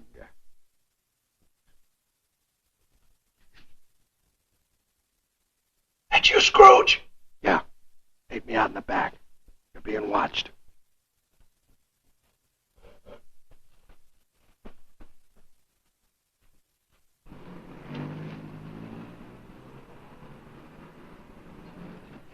You see one thing about my apron, man, and so help me, I'll go in and put on my pink rubber gloves and smack you right in the face.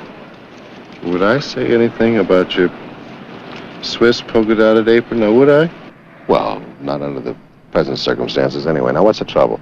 I'm just not happy in my work, that's all. I cannot stand that woman in this house and that kid. Well, the kid is all right, man, but there's nothing else in there I care for. Now I know what they mean when they talk about men who live lives of quiet desperation. And besides that, I'm being watched. Yes, I noticed that you are. Take a look out there at your friend. Would you look at him? Boy, I really can't stand an incompetent. Hey, man, he was competent enough to kill Larry Brand. A big deal. That's what you do with a spy, isn't it? You kill him. If you catch him. Well, that's what you just did. You just caught a spy. You caught me. You know, I was never thinking, you don't look spyish. You know that, don't you? But on the other hand, it's a good idea. Because you are a rotten, dirty spy. And as a matter of fact, I think I will. Just wish you would. All right, let me go get my jacket.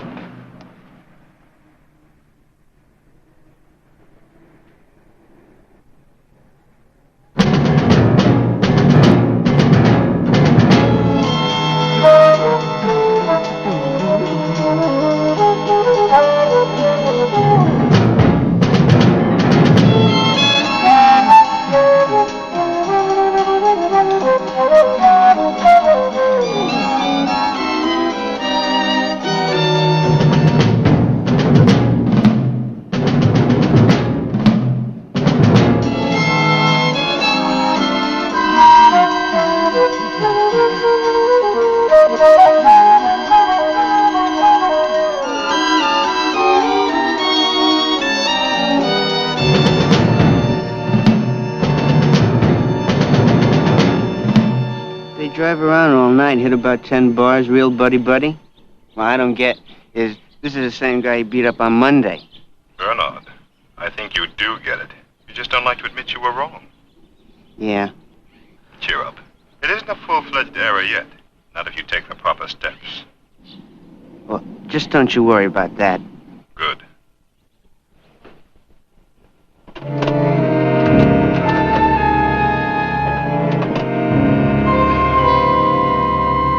Are you going to be all right? I imagine. Okay. And you're going to leave the door unlatched, right? I will definitely leave the door unlatched. Yes, all right. Now, let me hear you say it one more time. I will leave the door unlatched. Go. Just drive the car straight and shut up.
Get in there.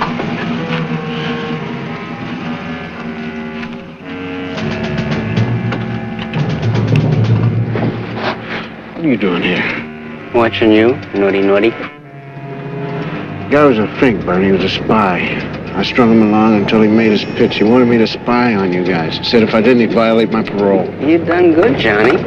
I told the guy I worked for about you. Well, I'm tired of being processed, man. Now, if you guys don't trust me now, you can just forget it. Otherwise, you got nothing to worry about. Everything's fine. He told me to bring you around. All right.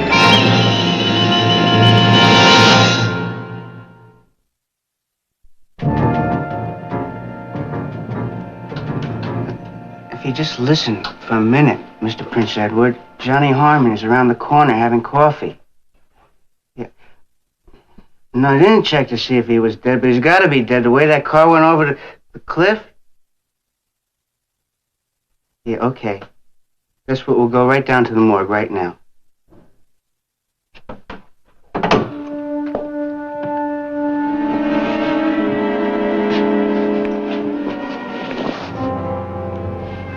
That's him. I'll have some papers for you to sign if you'll just wait in the office.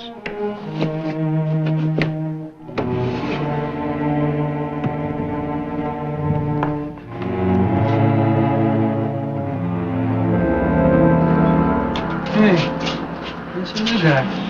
Had a bad week, man. No remorse. He was a human being, you know. It was government. It's been hidden on me all my life. Perhaps I can interest you in hitting back. Come with me. Come.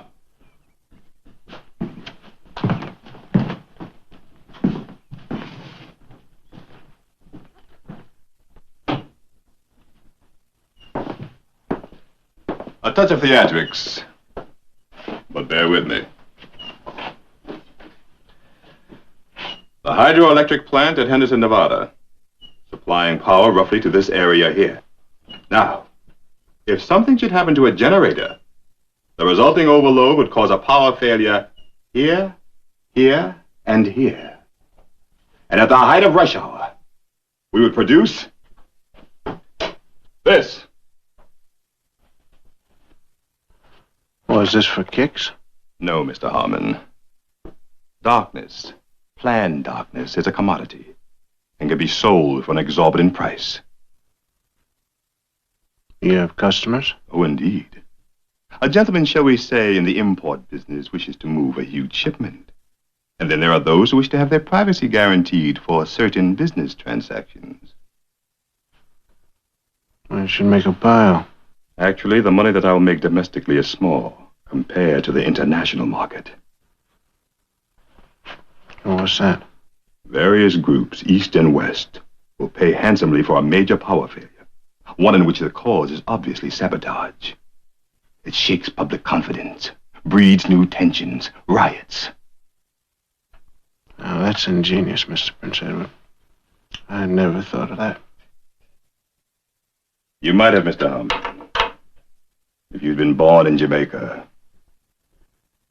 9 in a box, in the dark. A candle cost money. But Mr. Quinn, he all the time got plenty lights up there in his big pink house, don't you know? The lights glowing. And all the pretty young women. God! And Mozart. When's this supposed to happen? Tonight, before the government can assign another man. You and Bernard will leave by the afternoon tourist flight for Las Vegas. It's a short drive from there. Okay. Now, what about you, customers? How are they going to know when it's on? When things go off, many of them will be right here. Okay. Well, I'm going to be out all night. I got to take care of my old lady. Of course. Iago will drive you home. But hurry back. We have much to discuss. Iago's the name of a famous Shakespearean villain. You know the play Othello, Mr. Harmon? Pity. Some of the lines are most appropriate. Well then, off with you now, huh?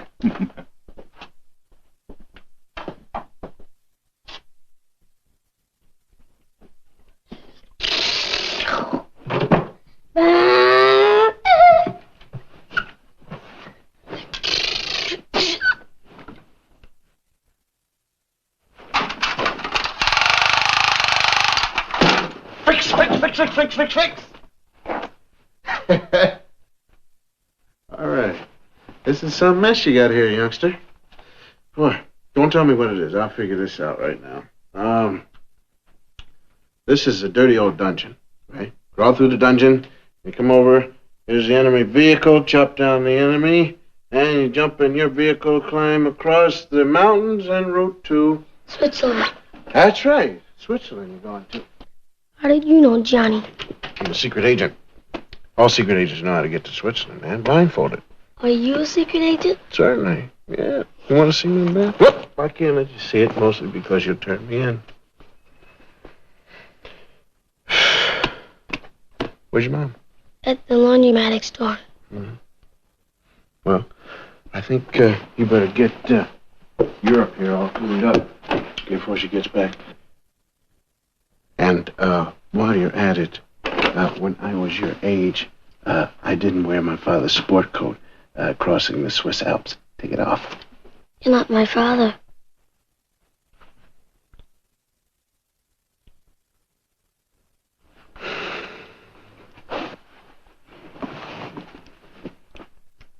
Well, you're right about that now. Well, what did your mom tell you? They were pretending you were. That was a very important pretend. Yeah. Well, you've done a very good job, Randy. I'm proud of you. It was easy. Randy, listen. I don't care if you go away. You can go away anytime. You make me watch too many cartoons. Yes, I do. I do at that. Larry didn't stay neither. Larry, who's Larry? Another pretend, except he wasn't really. Mama said I'd have his last name. I'd be Randy Brand.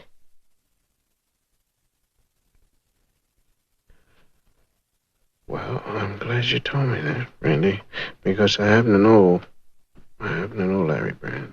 I knew him, and he wanted to stay. I know he wanted to stay. It's just that he couldn't. Do you want to stay?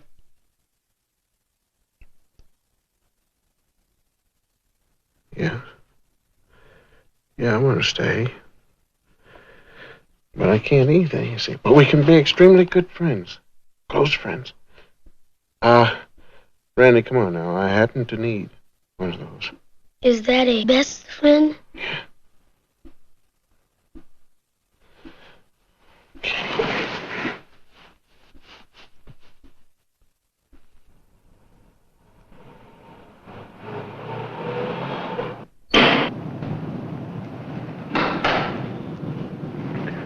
Okay, I'll keep him on the hook, and when the guests arrive at the party tonight, Colonel Shane can come in and bust him.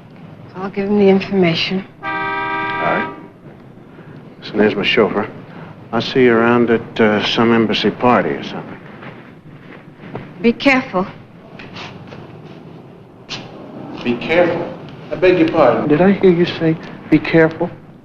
It's dangerous. Well, since when did that make a difference? You're not professional. I've already said that. I meant it, too. What gives you the right to tell me to go around and be careful? I mean, just because we've lived together for a while, because we've had a few meals, emptied the trash, and been at each other's throats? What do you always get so angry about? Vicky, have you ever thought about how it would be if we, if I had a wife, a house, and a kid? Eating together, emptying the trash, jumping at each other's throats. Is that what you had planned for Larry Brand? Randy told me. Not even Colonel Shane knew that. Larry was going to retire. I couldn't believe our luck. So when he died, you fought to take an assignment that you didn't belong on, right? Just going out there doing your little job there, your own little personal crusade, no infidels allowed, right? You have no right to talk to me that way. I have every right in the world, lady. You're looking at a professional, a man with the reactions of an alley cat and emotions to match. You will not find me getting sentimental. Good for you. That's right, good for me. Now listen, I happen to have lost a friend myself, a very personal friend, a guy that was like a brother to me. But you will not find me getting sentimental. It's just another assignment. You don't really believe that. Have you got a better idea for a job like this?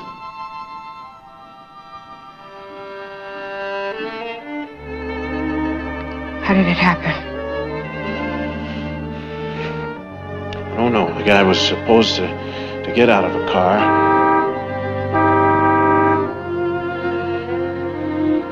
All right, listen. I've got to go. And I'm sorry I was hard to get along with.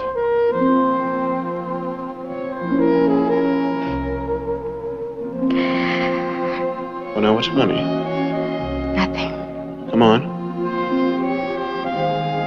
You know, I'm thinking I'm in a treehouse. The boys, they want to play war or something. They don't want no girls in this treehouse. Well, that's because girls always want to play mommy and daddy. And it makes a fellow awfully nervous, especially when he's playing war. Yes. And it just got a little too close, Vicky. It did for me, too. Let's face it, I'm no picnic.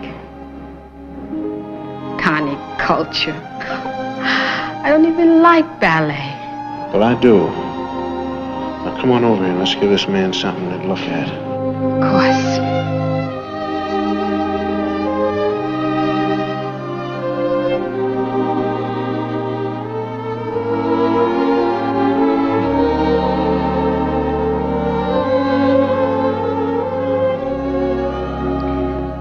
Actually, you know, I'm really quite fond of Milton Mold. Marvin Mold. Marvin Mold. Marvin Mold.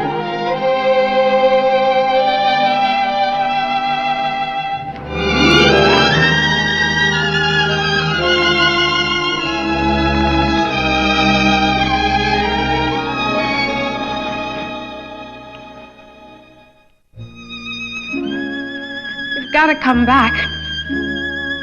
I washed all your socks.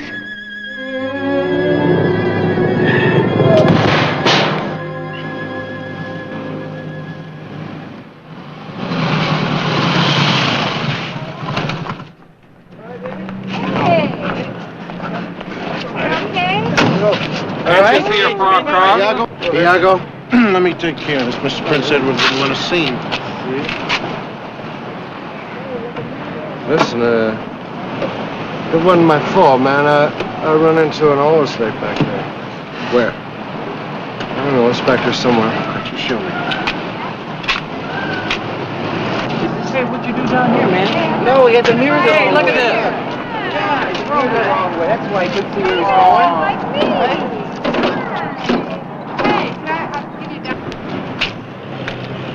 I thought you looked better last night myself. Yeah, well, that's what the lab technicians say herself. Oh, that's how you got away. And the next time that you go staring and staring at a dead man, try to remember he might be holding his breath and turning blue. Had I known you were alive, I'd have left that thing open for 3 hours, so help me. Yes, it's kind of you. It didn't scare you or nothing, huh? No, sir, I didn't have time to be worried about nothing. I'm busy, that's all. Listen, there's a guy, his name is Edward. Prince Edward. Really, don't laugh. He wants me to break into the hydroelectrical plant up there in Henderson, Nevada. Wants me to shut off all the power. Yes. Oh, what, has he got a sense of humor, or is he already in solitary confinement? No, but best proof, the guy's got a delegation of VIPs coming in to view it, and I figure we should be there, too. Well, I agree with that. Vicky's got all the details. You have to be there at 7. Whoop. Oh, no, I hope I can make it. Well, you can, can't you? Well, see, we got to go in here and get all tanked up, and then we have to ride around the streets and yell insults at old ladies in cars. Well, you can make it, can't you? I don't know, man, because I'm the social director. You would be.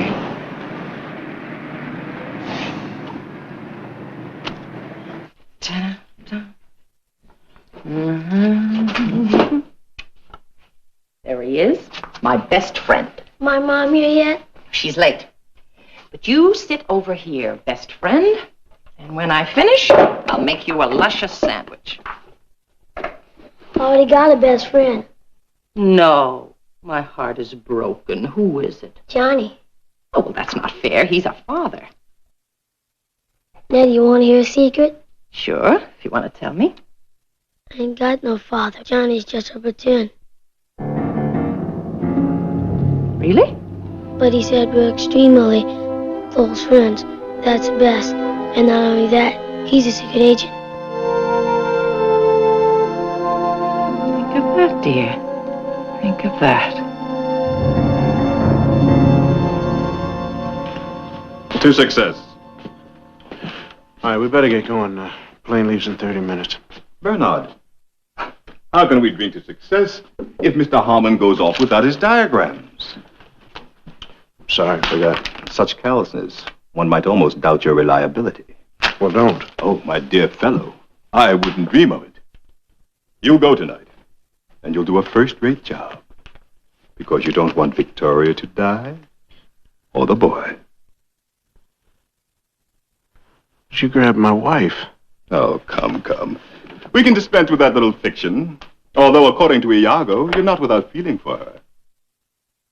The boy says you're his best friend. Or at least that's the way he described you to Bernard's mother. Bernard's mother? Sure. Eats in the restaurant every night there. Regular little homebody. Shut your lying mouth. Bernard. You mustn't mock him, Mr. Harmon. Nettie's a very fine person. Fiercely devoted to us both. She's pretty devoted to Randy, too. It's not the same. I keep her boy from harm. And she'll do what I say. And so will you. You got to do it. You got to do it. You got to do it. You got to do it. That's right, you know. You've got to do it. All right. Now, tonight, when the electricity is turned off, then old Mother Hubcap lets them go, or else. Oh, I know. You'll come baying after me. You better believe it, Mr. Prince Edwards. When the lights are out and it's dark and you've stolen the rich man's power, you think that's going to do it for you? You think that's going to make you a man? It won't. Mr. Harmon, you'll miss your plane.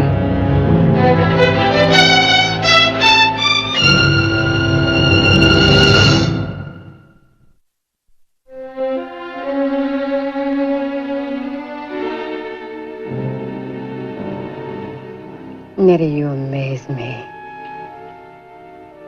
Do I? How did you get involved in all this? 25 years ago, I had a son. All right. But you're a decent person. Oh, yes. Decent. Nettie is decent. A good cook. A good mother. Only her little boy. He's not right, you know. He likes to hurt.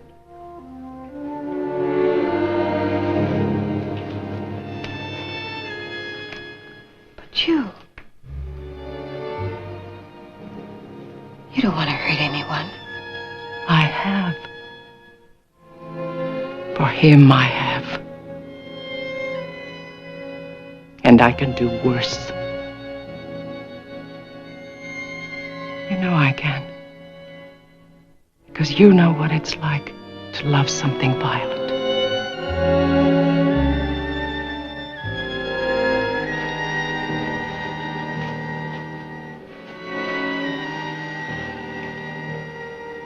Keep him covered.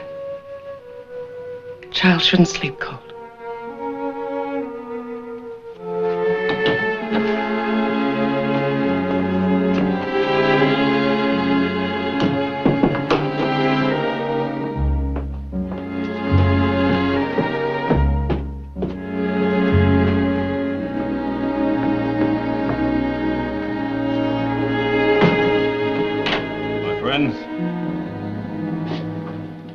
Few short hours, while the rest of this peninsula fumbles in darkness, we shall have power from my own storage batteries.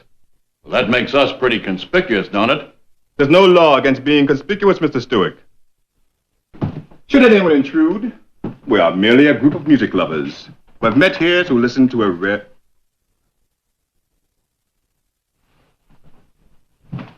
Gentlemen, will you please excuse me?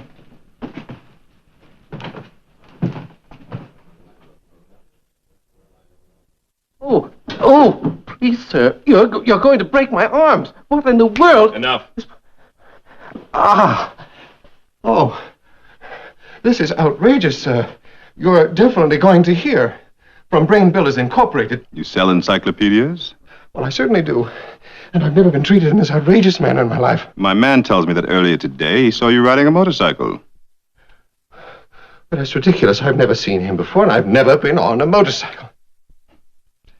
You are an encyclopedia salesman, and you've been treated shamefully. Well? And I want to make it up to you. Oh. There's a wonderful party inside. Champagne. Won't you join me? Oh, well, no, I couldn't really. I've got to go on. Well, maybe just one drink. I have to drive.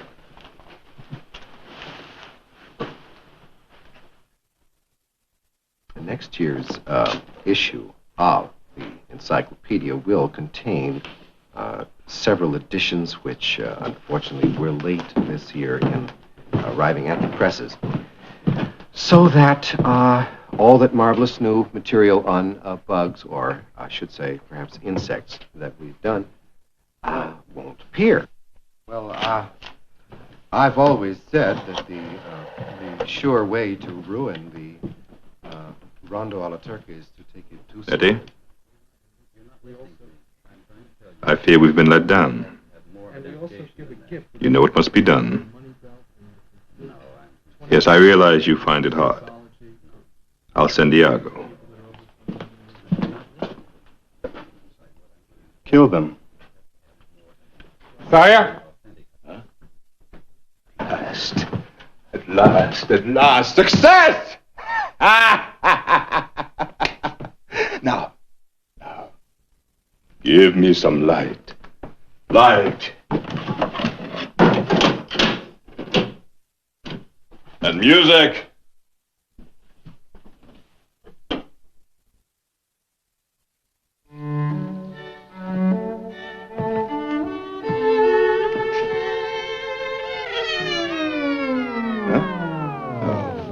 Oh, man, not the darkness. Wait a minute, not the darkness, man.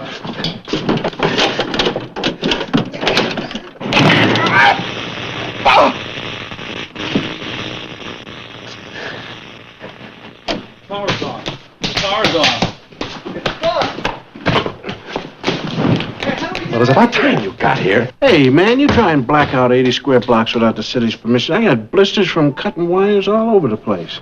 Was that you that got the fuse box here? Yeah, but even that was a hassle. Sir? Oh. How come? I didn't have a penny. See, you ask people for a quarter, they'll give it to you. But if you ask for a penny, they'll think you're smart, Alec, man. Go! Where's Bernie? Well, he's out at the airport. I chained him to a biplane. How come? Well, mostly because I didn't have a helicopter. Knock. Where'd you get those glasses from? Huh? Oh, I thought nobody would hit me, but it didn't work out that way. Now, how'd you get into the party? Iago saw through my clever disguise, finally, and I was in. Hey, Mr. Calypso, let you stay, huh? Yes, among other things, he is guilty of the sin of pride. All right, well, let's go see how pride he is. All right. Where's Vicky? Don't touch the man. He's not going to tell you anything.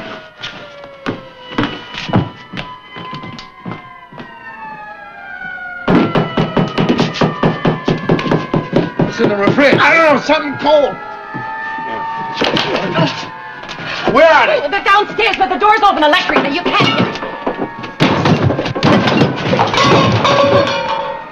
All right, now, if you walk quietly and politely, maybe they'll let you sit in the front of the paddy wagon.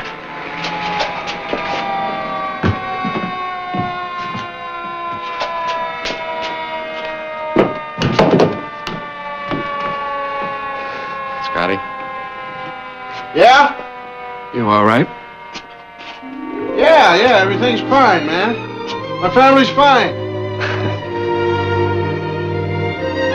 You're a very lucky man.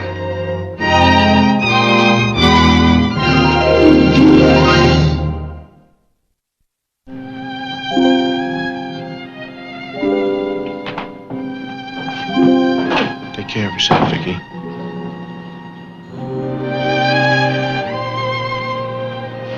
Take care of your mom, all right?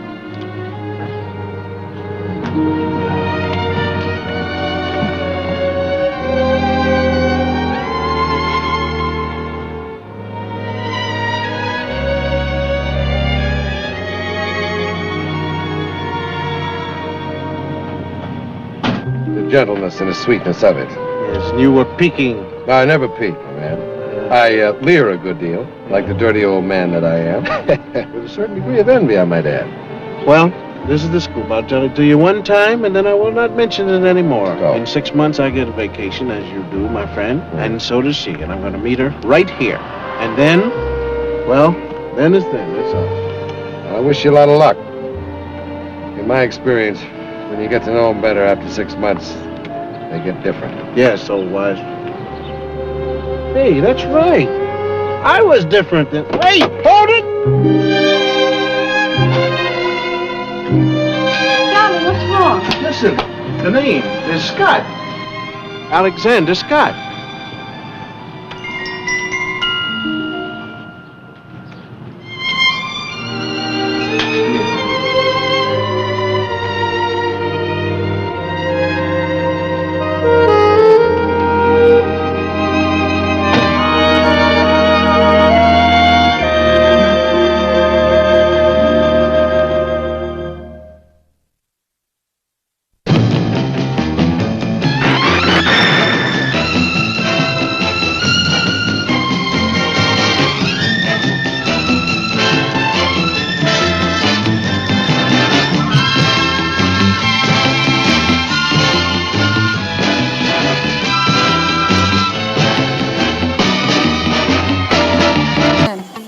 কালকের খেলায় আপনি হারবেন। বাবা confidence দেখছো মেয়ে? যদি না হারছেন তাহলে কিন্তু বললাম এটা দিয়ে আমি আমার হাতে আপনার নাম লিখুন। মানে তো তখনই বুঝবেন যখন এটার দায় আপনার উপর পড়ব। সমস্যা থেকে ওই দিনকার তোরে হাত খরচে লেগা 5,000 টাকা দিয়েছিলাম। আবার টাকা কি গাছে ধরে? আব্বা জান, আপনি তো কত টাকাই কামান, 5,000 টাকা দিলে আপনার কি হয়? আমি আপনার একমাত্র আমার মাইয়া, তো আমার পিছনে খরচ করবেন না কার পিছনে করবেন? আমার একটা কুর্তি পছন্দ হয়েছে, ওই কুর্তি আমি কিনতে চাই। কুর্তি মূর্তি লেহেঙ্গা ওড়না এসব দিয়ে তো ঘর বইরে গেছে, হাঁটুনের বি জায়গা নাই। মন চায় তোর এগুলা নাইজেরিয়া বুলগেরিয়া আর উগান্ডায় পাঠাইয়া দে। আচ্ছা এত কিছু কিনার দরকার নাকি? কি করতেছেন আব্বা? একটা শখ করছি, শখের দাম লাখ টাকা। শখ যদি না মিটে তাহলে এই জীবন রেখা লাভ কি? আপনি যদি আমার টাকা না দিচ্ছেন তাহলে কিন্তু আমি কয়ে দিলাম ব্লেড দিয়ে হাত কেটে নাম লিখে ফেলাম। আচ্ছা ব্লেড দিয়ে এই কুর্তির লেগে হাত কাটানোর দরকার নাই। আমি বাইরে যাওয়ানোর সময় তোর টাকা দিয়ে যাব। থ্যাংক ইউ আব্বা।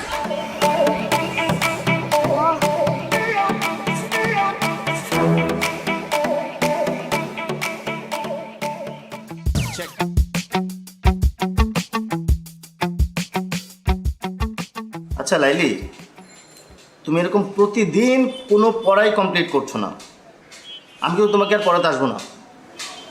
আসেন না, আপনারা ক্যাটাই কইছে আইতে, আমি কইছি শেষ পর্যন্ত তোমার বাবার কাছে আমাকে কমপ্লেন করতে হবে। আপনি আমার বাপের কাছে কমপ্লেন করবেন?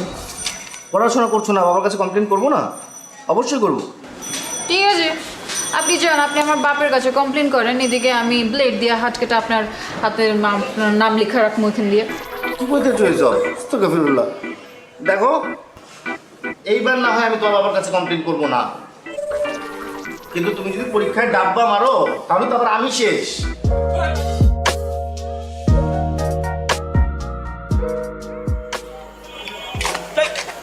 ও তুমি ডরাইছেন? ডরাবো কেন? মাগের এরকম আতকা মায়া মনে সামনে চলে আসলে তো একটু চিন্তা লাগেই। আর কালকে আবার তোমার মামার সাথে চ্যালেঞ্জ, বললাইছো শেষবার মতো চুল দাঁড়িয়ে আশ্রয় আসতে। শুনেন, কালকের খেলায় আপনি হারবেন। বাবা কনফিডেন্স দেখছো মেয়ে। যদি না হারছেন তাহলে কিন্তু বললাম এটা দিয়ে আমি আমার হাতে আপনার নাম লিখুন। মানে তো তখনই বুঝবেন যখন এটার দায় আপনার উপর পড়বো। সরেন। আরে ভাই নাম লিখবা মানে? কি মুসিবতে বললাম, জিততে না পারে এখন 2 নাম্বারই।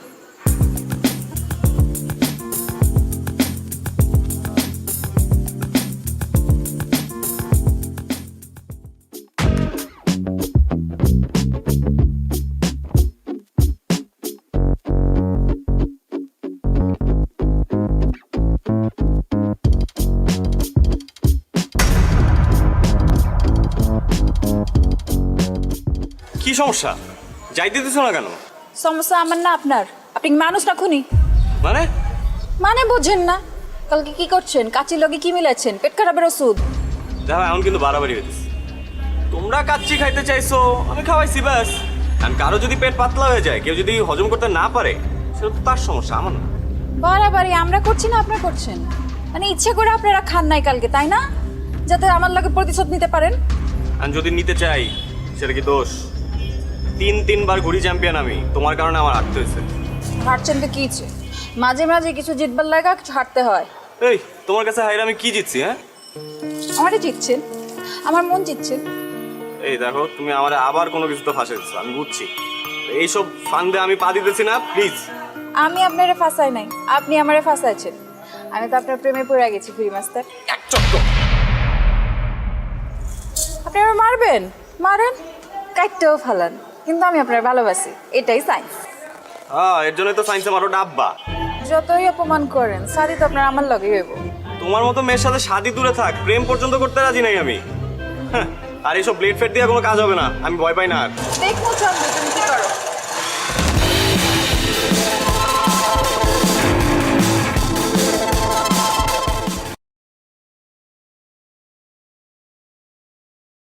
May mắn rồi nè, điện từ bao nhiêu quay được người thôi, phải có may mắn cơ mới thích lâu lâu. Mình gọi khỏe phết đùa. Không có Guardian Carry mà vẫn hold Guardian à? Thực sự là cầu nguyện không vậy? Thực sự là cầu nguyện ra Guardian không? Cái thằng lái xe này, lái xe bay rồi, xe bay nhưng mà vẫn cần bánh. Sự nhón không? Nhón đó, mày nhón không? Ui Galio rồi, what the hell.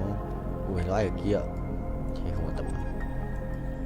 Chơi Galio rồi, để Galio ngoài, chưa cần lắm. Cũng xịn đấy, nhưng mà thiếu xe lát, nhận được xe lát nữa là xong. Perfect tiếp à. Thêm nữa không? One more. Ê, 135 xuống 126 rồi. Reset. One more này. One more. One ai không được. One more.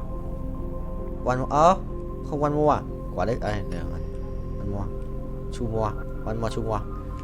Hai si basikira. Nope. Mày bay 54 à? Thực sự là 5 củ ấy, nên là 50%. Quay đều. Cái gì đấy? Không skip được, quên mất.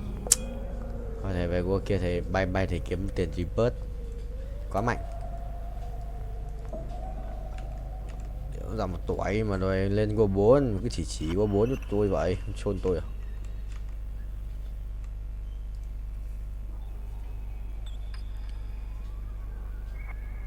Vẫn thắng à? Sửa bay tỷ vong. Anh ác quỷ rồi, hóa ác quỷ rồi. Từ ngày em đi anh hóa thành ác quỷ. Ride a Car Simulator. 22 củ à? Anh sẽ bay được tầm 400 củ, 450 thì mới lên cấp tiếp theo được. Sửa binh chi linh ấy. Nhanh mà nhẹn. Ui, bay nhanh đét. Tốc độ sửa vua. Tốc độ sửa một đẳng cấp Pro VIP. Chuẩn không vậy? Thắng là không vậy? Rồi, còn mỗi con cho gát sẽ làm chi? Còn mỗi cho gát làm chi? Cho gát 2 mũ thích nghi à? Làm chi? Ui, thổi đau phết, đùa. Ê, nó thắng được cái cút đấy. Ê, nó thổi chết Zone này. Không chết được. Có 2 cái mũ kia đéo chết được. 2 mũ đấy chỉ là kích thêm sát thương phép. Xong rồi. Quả chém mới là của mình rồi. Chắn luôn. Đi chợ 100 máu bốc lửa. Đồ Zone này. Zone cái cục đấy sự xịn không? Ban la chắn à? Đồ cổ này. 15% hút báo chủ sở đồng minh được đấy. Cái ui mất lắc rồi. Còn những cục kia, còn cục vàng. Lấy một cục vàng đi. Rồi, trở lại cái này. Ha, sorry. Mày bay cao. Một lần bay được tầm 40 triệu. মন্টুর বাসা ফাঁকা, খালি বাসা, পুরা খালি, খাওয়া দাওয়া নাই, তুমি আর আমি, শুধু তুমি আর আমি, একা। কত বড় সাহস তোর? হ্যাঁ, তুই সাহস পাইলি কিভাবে আমার নিয়ে খালি বাসায় যাবি? বাসায় আমার কথা বলো, বিয়ের কথা বলো, সিরিয়াস হও। তুমি তো জানো আমার বাসার অবস্থা কি।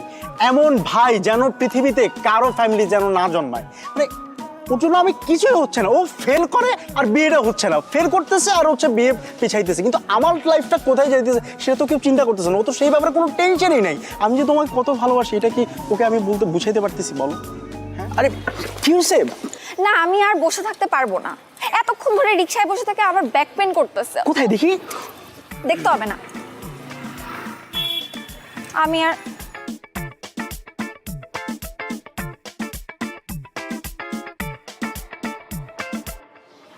আশ্চর্য ব্যাপার, তোমার ব্যাক পেন হয়েছে তুমি আমাকে পার্সোনালি বলবা, সেই জায়গায় তুমি রিকশাওয়ালার সামনে বলছো। ব্যাপারটা কেমন না তো? কি হয়েছে দেখি? দেখতে হবে না, আমি বাসায় যাবো। আমার বাসার সামনে দিয়ে আসো। বাসায় যাওয়া মানে কি? আমরা বের হয়েছি কতক্ষণ বেবি? আমরা অল্প কতক্ষণ হয়েছে, মাত্র 2 ঘন্টা হয়েছে আমরা বের হয়েছি। আজকে আমরা সারাদিন ঘুরবো, খাওয়া দাওয়া করবো, তারপর হচ্ছে মন্টুদের বাসায় যাব, তারপরে আমরা যা হওয়ার তা করবো, মানে বাসায় যাবো আর কি। আবার মন্টুর বাসায় কেন? ওই যে আসলে হয়েছে কি, ওই যে মন্টুদের ম্যাচের মধ্যে আজকে বিরাট আয়োজনে খাওয়া দাওয়ার ব্যবস্থা করা হয়েছে, বুঝছো? আমাকে বললো যে তুই আসিস। এখন আমি তো একা যেতে পারি না, তুমি ছাড়া আমি কিভাবে যাবো বলো? তাই তো, খাওয়া দাওয়া করবো আর কি করবো? তারপর ধরো ওই যে মানে একটু বসলাম, আড্ডা দিলাম, গল্প করলাম, থাকে না এই আর কি। হ্যাঁ, খাওয়া দাওয়া করবো, আড্ডা দিব, বিশ্রাম নিব। বাট তুমি আমাকে কি বলছিলা জানো? কি? মন্টুরা ট্যুরে গেছে বান্দরবন। তোমারও যাওয়ার কথা ছিল, কিন্তু যেহেতু তুমি আমার সাথে দেখা করবা, আমাদের একটা ডেটের প্ল্যান হয়েছে, দ্যাটস ওয়াই তুমি যাইতে পারো নাই। এখন আমার মন্টুর বাসায় দাওয়াতটা বুঝলাম না। বলছিলাম না আসলে মানে আমি না ভুলে যাই সবকিছু, বুঝছো? মানে তুমি সামনে থাকার পর না আমি সবকিছু আউলাইয়া যাই, মনে থাকে না আর কি। হ্যাঁ, আর তুমিও পিছলাই যাও। হ্যাঁ না না কিছু বলি নাই, কি বলবো, কিন্তু মানে ব্যাপারটা হচ্ছে কি, আমার না একটা জিনিস নিয়ে খুব মন খারাপ হচ্ছে। মানে স্ট্রবেরিটার কথা শুনে না খুব মন খারাপ হইতেছে। কি মানে মানে স্ট্রবেরি, যে স্ট্রবেরি কি চকলেট, মানে তোমার জন্য চকলেট বলতে ললিপপ, তোমার জন্য দুটো মানে স্ট্রবেরি ফ্লেভারের চকলেট আনছিলাম, তো ওগুলোর কথা না খুব মনে পড়ছিল। মানে থ্যাংক ইউ। ওয়েলকাম। শোনো, এসব ভাওতাবাজি বাদ দিয়ে কাজের কাজ করো, বাসায় আমার কথা বলো, বিয়ের কথা বলো, সিরিয়াস হও। তুমি তো জানো আমার বাসার অবস্থা কি, এমন ভাই যেন পৃথিবীতে কারো ফ্যামিলি যেন না জন্মায়। মানে ওর জন্য আমি কিছুই হচ্ছে না, ও ফেল করে আর বিয়েটা হচ্ছে না, ফেল করতেছে আর হচ্ছে বিয়ে পিছাইতেছে, কিন্তু আমার লাইফটা কোথায় যাইতেছে সেটা তো কেউ চিন্তা করতেছে না। ও তো সেই ব্যাপারে কোনো টেনশনই নাই। আমি যে তোমাকে কত ভালোবাসি এটা কি ওকে আমি বলতে বুঝাইতে পারতেছি বলো? হ্যাঁ, অনেক প্রবলেম না? খুব প্রবলেম। আমার কাছে একটা সলিউশন আছে। কি সলিউশন? চলো আমরা পালাই বিয়ে করে ফেলি। দেখো, তোমার বাসায় প্রবলেম আছে, আমার বাসায় অনেক প্রবলেম আছে, বাট আই এম সিরিয়াস। এসব বাসার প্রবলেম এত পাত্তা দিলে চলবে না। পালাই বিয়ে করে ফেলি। বেবি, তোমাকে আমি এই কারণে এত লাভ করি, তোমার ইন্টেলেকচুয়াল হাইট এত বেশি যে কোন দিন জানি তোমার সাথে থাকতে থাকতে আমার হাইটটাও 6 গিয়ে পৌঁছে যাবে। 6 কি? ফিট, ইঞ্চ নাকি সেন্টিমিটার? না না, ফিটই তো, ফিট। ও, মন্টু বাসায় নেই তাই না? না না, বাসায় নাই তো। তাহলে মন্টুর বাসায় আমরা যাবো কিভাবে? কারণ চাবি আছে তো আমার পকেটে। চাবি? হ্যাঁ। মন্টুর বাসা ফাঁকা, খালি বাসা, পুরা খালি, খাওয়া দাওয়া নাই, তুমি আর আমি, শুধু তুমি আর আমি, একা একা। কত বড় সাহস তোর!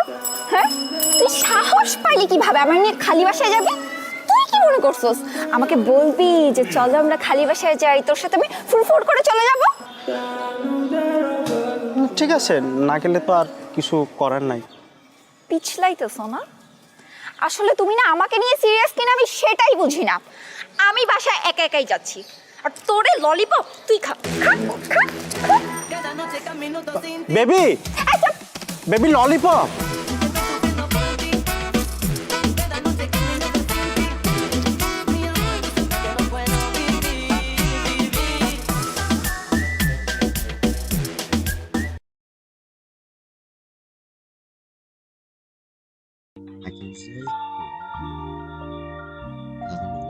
Là 5.5x tốc độ sửa binh.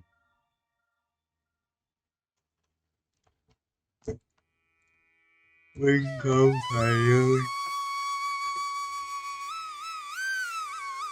Giống như củ sắn này. Gì vậy thầy?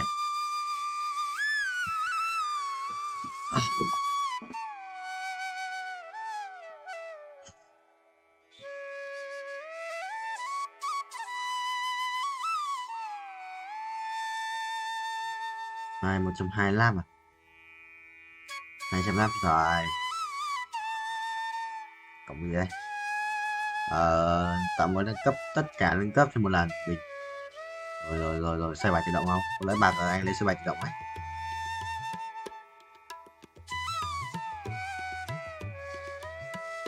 Trăm tám láp à? Vách. Không được á?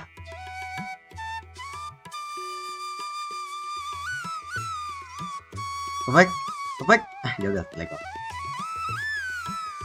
Như đi quát này, 215 nắp à? 25 à? 25. 35 không?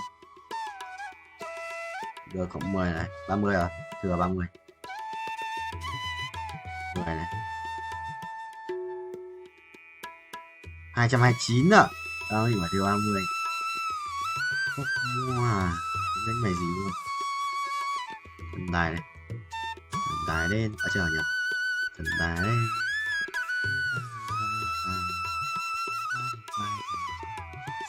đến bay 120 rồi lần lần lần một lượt bớt cái gì đấy máy lụa máy lụa sao lụa máy đéo đây không được rét à tự nhiên thầy đặt tiền nó đã xuống à chạm đất perfect good landing rồi à 100 à thầy có thể chỉnh cho nó phải good landing mấy lượt giờ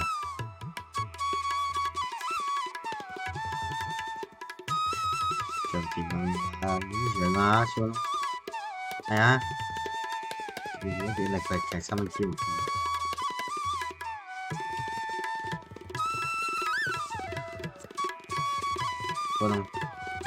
có không good landing đéo đấy phải nói áo choàng bạc độc dược sĩ được lấy mất chất hồi phục có sức hành vác cái điều lính áo choàng bạc này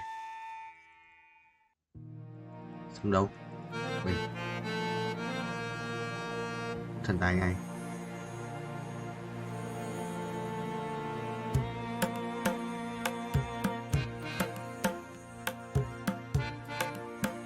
dress change করতেছিস change করিস না চল একটা TikTok বানাই TikTok হ্যাঁ TikTok চল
sir normal আছে pressure নিচেরটা 80 উপরটা আছে 120 ঠিক Thank you.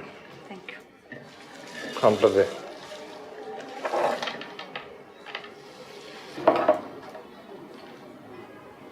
স্যার এটা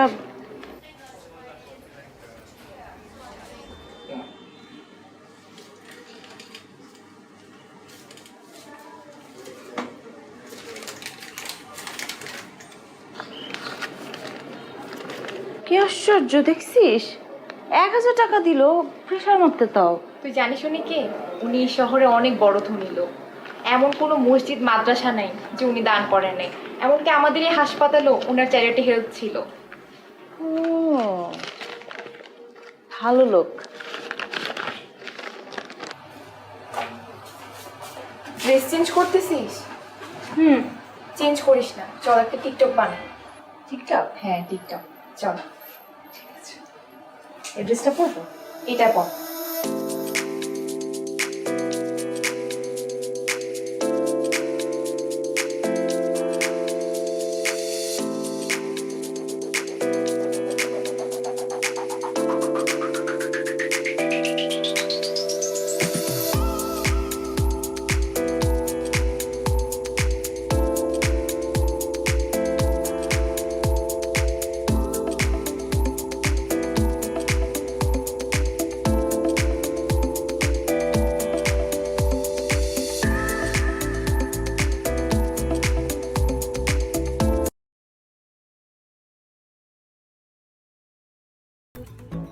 vậy?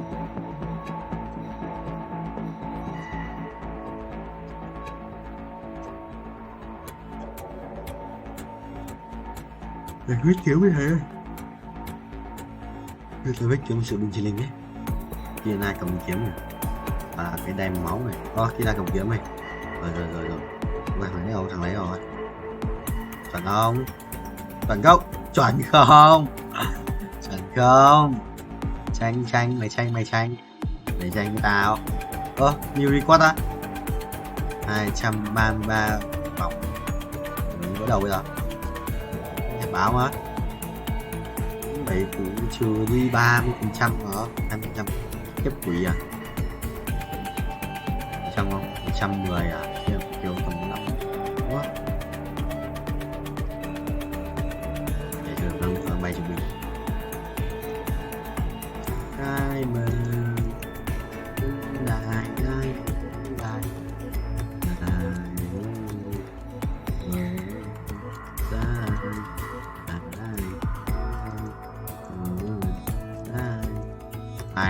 Mày người vào nè rồi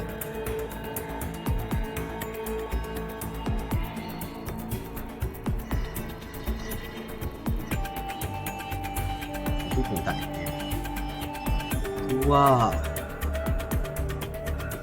một tỷ lắm 50 thì vào khoảng là bao nhiêu nhỉ? 2 thì cũng rưỡi à? 5 thì vào 250.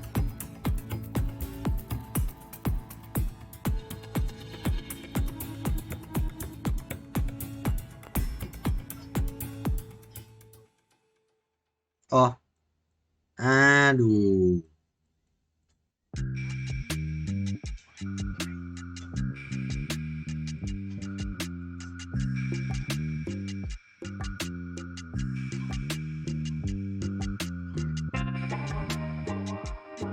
Mày được không? Mày game 250 muốn năm nay của ông thầy 29 này 22 23 25 26 27 28 25 26 27 29 3 35 36 6 3 7 40 à? 98 à? 98 ai? Phải bay một cục thân rồi.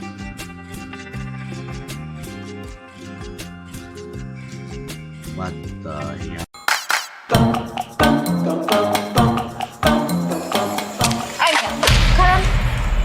আচ্ছা আপনি ওই দিন আপনার আম্মার সামনে আমার লগে এরকম ব্যবহার করছেন কেন? আমার ইচ্ছে হয়েছে আমি করছি আর আমার পিছে ঘুরে লাভ নেই। কেন? আমি আপনার ভালোবাসি না করবো না কেন? বেহায়া মেয়ে রে বাবা, তোমার তো আমি ক্লিয়ার করে বলছি যে আমি তোমার বিয়ে করব না। আরে আপনার আম্মাই তো আমার পছন্দ করতো, তো আপনি শাদি করবেন না কেন? তাহলে তারই বিয়েটা করো। জি আস্তাগফিরুল্লাহ, কি কইতাছেন? আমি আপনার আম্মারে কেন শাদি করব? তো আপনারা শাদি করুন, আর আপনি যদি আমার শাদি না করছেন তাহলে কয়ে দিলাম ব্লেড দিয়ে আপনার নাম আমার হাতে লিখুন। তোমার যা ইচ্ছা তুমি তাই করো, আমি একদমই ভয় পাই না।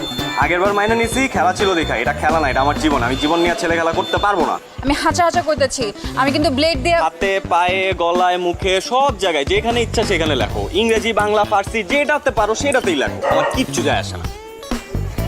আপনার আমি শেষবারের মতো কইতেছি, আপনার আর বেশি সময় দিব না, শুধুমাত্র 12 ঘন্টা সময় দিলাম। এই 12 ঘন্টার মধ্যে আপনি আপনার মত বদলাইবেন, নাহলে কইলাম আমি হাঁচায় ব্লেড দিয়ে আপনার নাম লিখে ফেলাম, আমার কেউ আটকাইতে পারবো না।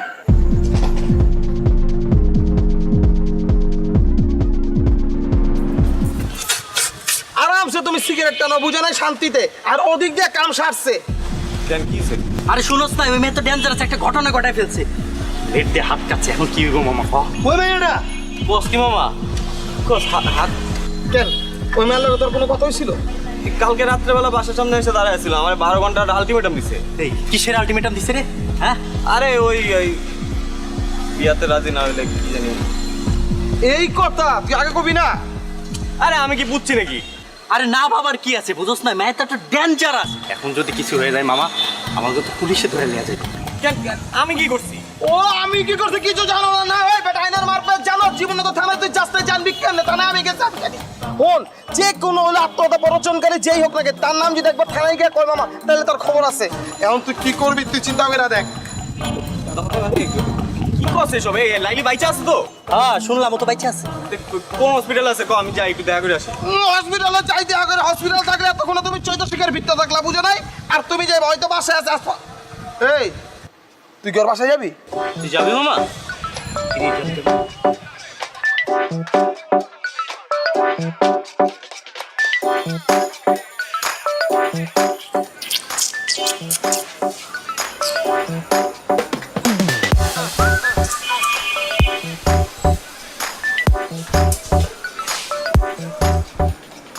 হায় রে খোদা তুমি আইছো আমি জানতাম তুমি আইবা আমি লাইলে কইছি তুমি আসবা চ্যাংরা হও আর রক্ত গরম হও মানুষ তো তোমার মনের ভিতরে সেই প্রেমটা আছে আচ্ছা আমি লাইলির সাথে একটু দেখা করবো লাইলির সাথে দেখা করবা কেমন আছো আছে বাবা আসো আসো তোমার আমি একটু দেখা করে আসো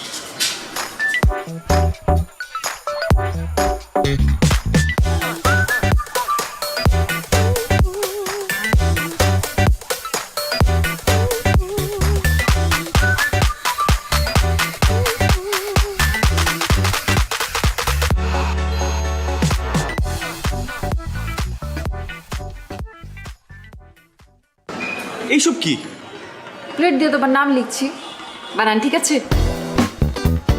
একদম ঠিক আছে কিন্তু কি বলো বাইক না ভালো হয়েছে না আমি কিন্তু লাইলিতে কইছিলাম লাইলি একটা ছবি তুইলা ওরে পাঠাই দে ভাই কইছে যে না কিছু জিনিস আছে এগুলো ছবি তুলে পাঠালে সঠিকভাবে দেখা যায় না সামনাসামনি দেখতে হয় এর লেগে তো এতক্ষণ ধরে তোমার জন্য অপেক্ষা করতেছি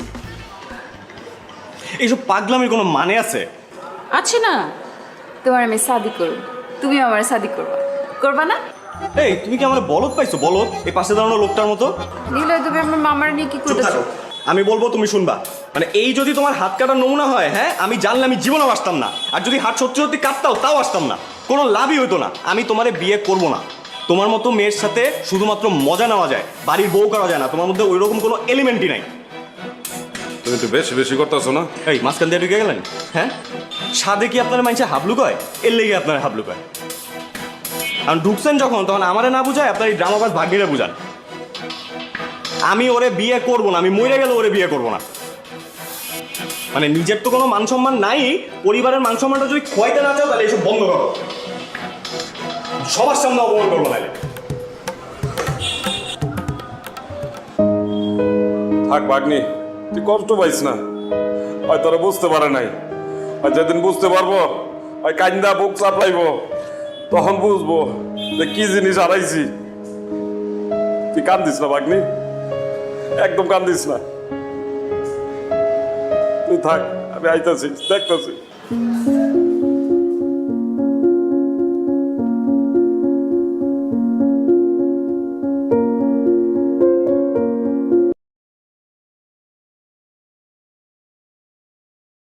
Ý là sao nó không tự làm được ấy. Trốn trốn.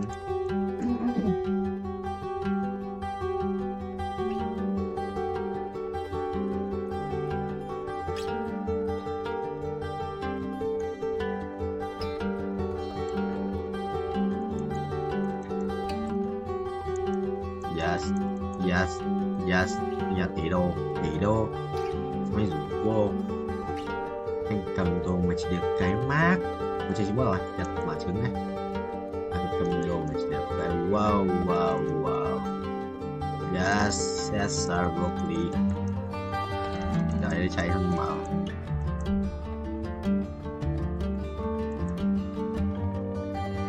đi thôi mày đi qua tao cái phòng tập tạ đông rất chịu phòng tập tạ đơn đông như lợn mãi vì sao vậy người tao phải vào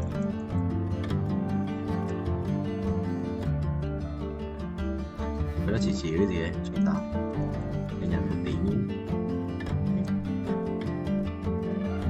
Rebirth mà em ơi, Rebirth nó giảm hết sức mạnh mà. Đúng cái nịt, Rebirth xong còn đúng cái nịt. Review ít xong phải Rebirth xong phải nhận sao để bù lại ấy. Sức mạnh đi.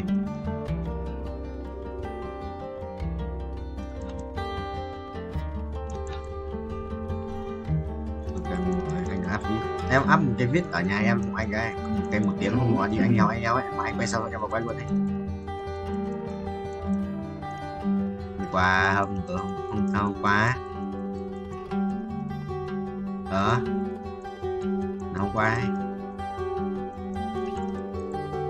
Ngày mùng 5 5 tháng 7 binh chi linh có bấm viết mùng 4 không? Mùng 5 chắc chắn 1 tiếng mùng 5 rồi biết có không? Đó có bấm 1 tiếng.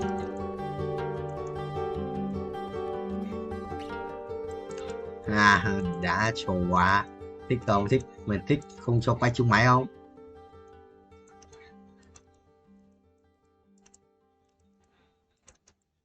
Đâu? Cái đấy giờ nó à?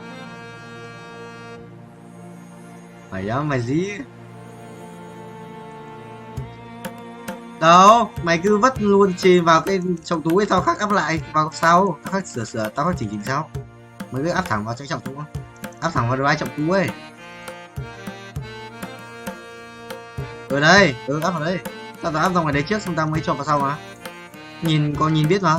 Wow, ở cái tên file có ngày mà mày nhìn thấy à? Tên các file có ngày 2024-07-03 đấy, ngày đấy. Tao làm chủ biết. Sao thế? Nếu mà không có biết đâu khác. Không, nhưng mà hình như thế. Phải không nhỉ? Mùng 4 tao quay không? Mùng 4 tao quay không nhỉ? Tao mày mùng 4 quay không nhỉ? Tại tao không thấy. Tại tao lại viết mùng 4. Tao mới hỏi. Rồi áp rồi mà. Áp rồi không? Mùng 3. 2 rồi, một cái là tí.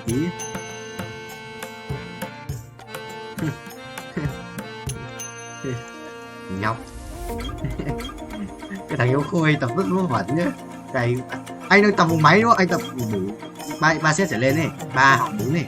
Anh đang tập được 2 set rồi, xong nó tập xong một lần máy đấy xong nó đổi máy nó bảo ê ra chỗ kia đi. Gì? Mày đổi chỗ không? Cái tập một cái một tí thôi.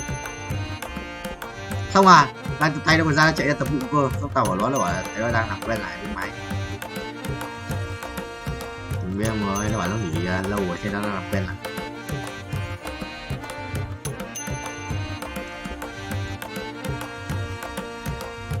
Mấy tỷ lợn 140 à? Ok rồi.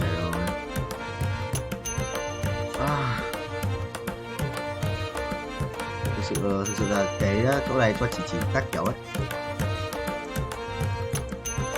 Phải vào nhau đét mà, anh cái kết bạn.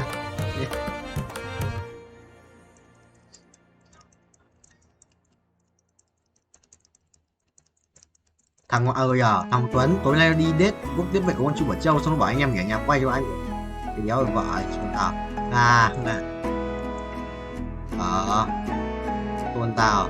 chuồn tao sao con bảo là tối bận đi quốc tiếp chú Bảo Châu cái gì mày đùa bố.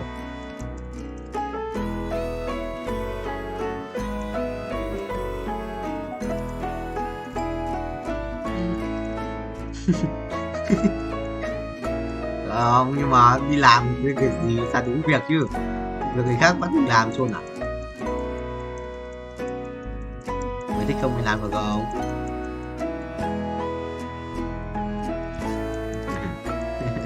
Xong việc mình nhớ xong thì gì? đã đâu lưng sắn.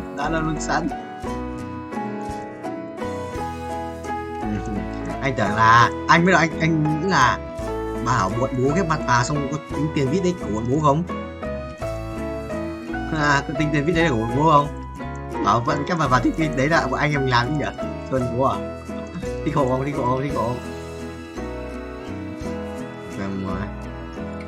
Em quỷ đấy 200 rồi này. Rồi anh nhớ lại anh nhặt đồ anh quay trứng vào cho là dễ phải kéo chơi game này. Làm chơi game này 1 tiếng đấy. À, với anh đi về xong rồi mấy chút sóc ấy. Sóc đầu ngực kéo chịu. Sóc đầu ngực cơ mà. Và tập xong rồi xong đi về mới lại sóc về, xong rồi sóc cẳng về đau cơ ngực kéo chịu.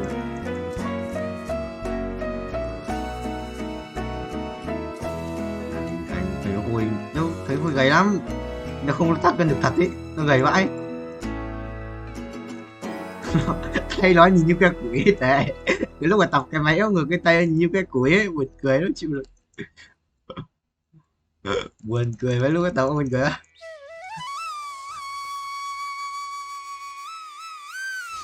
Hiểu à? Là mày không quay được, là quay mấy tiếng rồi. Là mày quay mấy tiếng rồi vô.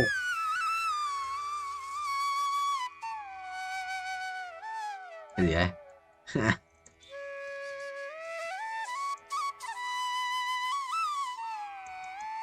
Ôi, anh rebirth rồi. Của anh là cụ đi gì. Rồi anh là vua, anh rebirth rồi, anh là vua được chưa? Tên của anh là vua. Vậy cách làm béo cách farm cực kỳ nhanh là vào tháp infinite cho tài. Farm cực kỳ binh chi linh. Vào đây là trước kéo nhau mà, nếu hiểu.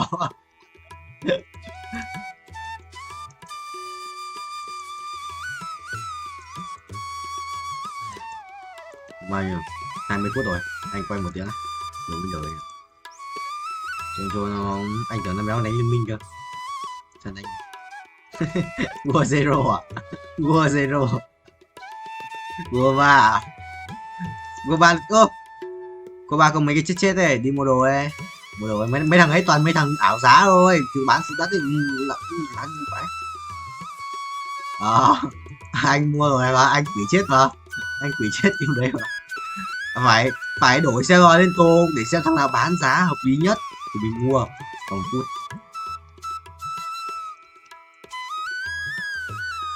Ra mình đi farm đồ gì cho nó á.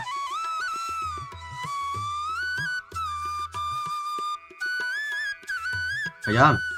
Sao bị mất? Đến hạn đóng tiền sao? Thằng kia nó chưa báo. Thằng anh chưa bảo, thằng anh chưa bảo đóng tiền thì anh chưa chuyển nó. Nó phải bảo cơ mà anh mới chuyển tiền. Nó nhắm vào nhóm thì bọn anh chuyển. Nhóm vẫn là cái nhóm ở trong trước bọn anh học academic cùng nhau ấy.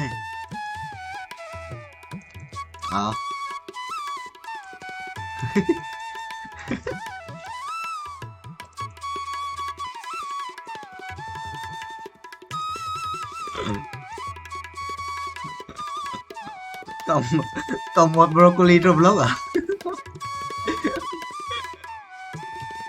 Chuẩn vậy. The basic.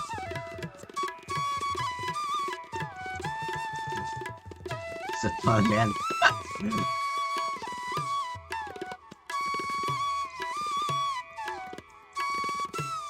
Game này nhìn giống người mà, game đấy mấy thằng người còn nhớ mày còn nhìn giống người tí đỡ vào cuối vuông.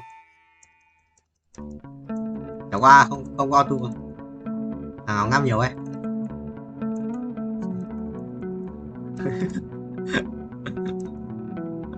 Anh giá hơi buồn ngủ à.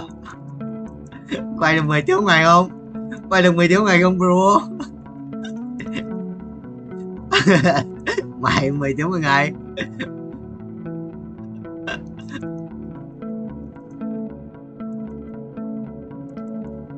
Nổi không? Một nghỉ phát đi sáng không?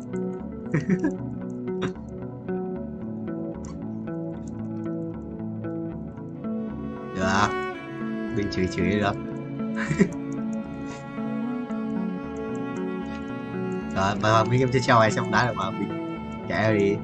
Nó bảo là phải dùng cái con chuột này để di màn hình, góc màn hình liên tục cái anh đéo. Nhưng mà là anh nghĩ là có cái đéo gì vợ ấy trôn múa thỉnh thoảng thôi chứ.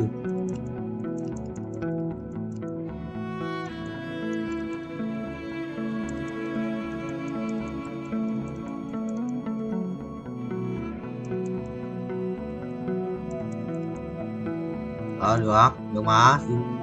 Có cái gì rồi mà. Có cái auto click mà gì.